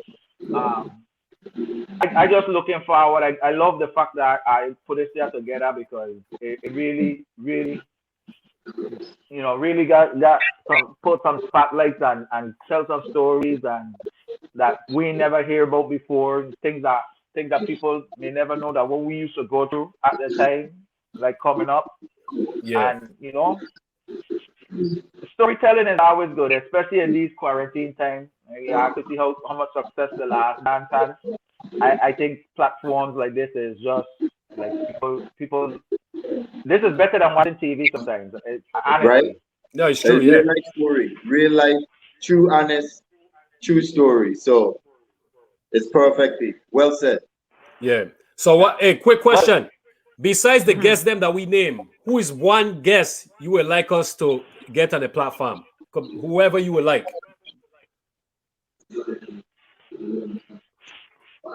Bo. Yeah, we talk about getting Bo on too. Yeah. Yeah, I would like to get Bo because Bo got a knowledge like no other when it comes to basketball. Yes. That is a basketball. I don't know what's the word for it, but whatever the he is, and I would love to see Bo talk and get Bo, to talk about some of the players that he coached, or even when he was a player himself. You know what I mean? So, yeah. But yeah, I would like to see Bo talk. Shout out to all the ladies. We're gonna get some ladies on as well too. Some of the female legends, we definitely gonna get them on too. So don't worry, we will get them on. We got one problem though. Right. Once we bring on Bo, me and Mumba ain't gonna be able to talk to her. You know that, right? We there in trouble. We Bo show. It'll be the Bow Show. Really call it the Bow yeah. Legend. I just gonna be here. I go just be here. I'm gonna be chilling. Hey, and we definitely gotta get some players that maybe had some bright futures when they were like younger. And make some wrong decisions, maybe early on, like we stop them from playing ball in Central or playing ball in Complex, Yeah. So look out for some of them players. So Mumba, you may have somebody from West that you just used to love to see them play growing up, like somebody like that there. Yeah. Yeah, that's true. I definitely want to get Jabari. I got to link Jabari Brown. I would like to get Jabari Brown because he have a great story. Yeah. Great story. A lot of people in the BI don't understand how great Jabari was, but I would like him to tell his story because Jabari was first round pick NBA. Easy. That's his story to tell. Story to tell. Jabari definitely was a first round ballot NBA player. But anybody who I bring on Mumba will be fine for me. It's just so much people to mention. I just can't think of one person. But I know it's a lot. Bo would be my first choice because Bo been around me a lot and just I know he got a lot of knowledge to say. That's what I would like to see. Yeah. Along with everybody who are me. Somebody put up there Scotty. You play with Scotty. Scotty is a little younger than me. Yeah, I play with Scotty. I play with Scotty, yeah. Baseball and basketball, yeah, Scotty, yeah. Valence little brother, yeah. So, he was tough. Yeah. So hey, but I just want to thank her for bringing me on. It's an honor to be the first guest at that. Yes, sir. I want to thank everybody who ever played on a basketball team with me. I big up to Frenchie. Frenchie been everywhere with me, like saying coming up. I remember when Frenchie came from St. Vincent and then he never touched a basketball. He still had his strong St. Vincent accent and he just stick around me and just learn the game and we just take it as far as he could take it. Big up all my LV Pulem that play ball with me, Shaba, Nigel, Melvin, Grayson, Rambi, Solo. Big up Cheese for taking me into my first league in Safarali. Cheese is probably one of the biggest inspiration for me. My pops ain't been around when I was growing up, so I used to try and do everything Cheese do. Everything. Anything that man do, I want to do. Everything. Big up Cheese. Yeah, I want to go everywhere he goes. Somebody post something. Oh my God. Damn, condolences, man. I didn't know that, but Mr. Colonial, started very well. He was also my tennis coach. Did not pass, but Mr. Cornelius, the student driver, the student teacher driver. I don't really know Cornelius, but I know Mr. Hazard. I don't know which Tennessee. Yeah. Oh, Mr. Hazard, yeah. Yeah. So sorry to hear that. Condolences. Yeah, condolences. Yeah, I only know one Mr. Cornelius. Yeah, I didn't know him well, but condolences to his family, man. Yeah, condolences. Sorry for your loss. Condolences to the family. Yeah, man. So, Beanie, here's my last words. It's an honor and pleasure. It's well deserved for you. I think that the Virgin Islands really need to get serious and have a sports hall of fame. I know Senator Jaban James, I had a couple conversations with him. He's trying to develop something like that. I also spoke with Richards. He was trying to get it done. We really need to get this hall of fame going, not in terms of just having our name up there to let people know that we did something, but for the next generation so they can look upon the history in terms of saying, you know what, somebody did it from here, I mean, we can do it too. It's something to hold on to, and I hope that you will be one of the first inductees. You definitely got my vote. Bro, you know I love you. You got my vote too. It's just an honor, brother. Just an honor. Anytime. Yeah. And if you want to come on again and tell more joke story, we can bring you on. Hey, Pan, Oh yeah. you're more than welcome to be a third host, man. You could come on anytime. Help us out. Yeah. You don't know. Whenever trust me, I can be if I do it every Sunday. Trust me, I won't be no place else but here. More than welcome. More than welcome. Yeah, man. Hey, rest in peace to Zab, man. Rest in peace to Stefan Adams. Rest in peace to Zab. You know, shout out to Zab. Yeah, shout out to your family and some good peoples. Good peoples. Rest in peace to Zab, man. Yeah, man. Really one of the best players that we have lost. I get to play. I get to see one time I came home to play in my league and he crashed me up and threw me down. Hey, he was nice. He was nice. He is really wow. He was nice. I still can't even talk much about that. I mean, that's how much I got from that one. But we could definitely miss a serious time. It was good. Yeah, man. It was an honor. Anna Pang. Yes, sir, man. Thanks for having me on, and thank everybody who stick with us, man. Thank you for tuning in. All the comments and you know, I always message me. I'll respond to every comment I put on my page. You know, hey, love alone, and big up to all my LV people, all my complex people, Big up, big up. Even I'll pick complex over Central because I had my better days at complex. I had a little run in Central, so big up my Central people. You know what I mean? Ain't much people could say they went Central and complex, so you know. Spot. What you are Spot? Yeah. Spot used to switch school in the middle of the school season, like back and forth. He's the only man that used to do that. Big up Tyro Alec. Big up Tyro Alec. Big up Tyro Alec. Big up Tyrone for sure. Tyrone was one of the biggest inspirations in St. Croix. I can't wait to interview Tyrone because I can't wait. I have stories with Tyrone. I remember when I keep seeing Tyrone in Elena, when I finally got a chance to play with him. He was at Shapola then. I know Tyrone, you don't remember this, but I'm gonna bring it up when we interview you. My favorite move at the time was the round the back move. You remember that? Yeah. And every time I tried against Tyrone picked me up. I'm like, what the hell? It won't work on Tyrone. It never work. And I want to say to you, Tyrone, I still pissed. Yeah. Hey Pang, you got to be on when we get Tyro Alika, man. You got to be on with us.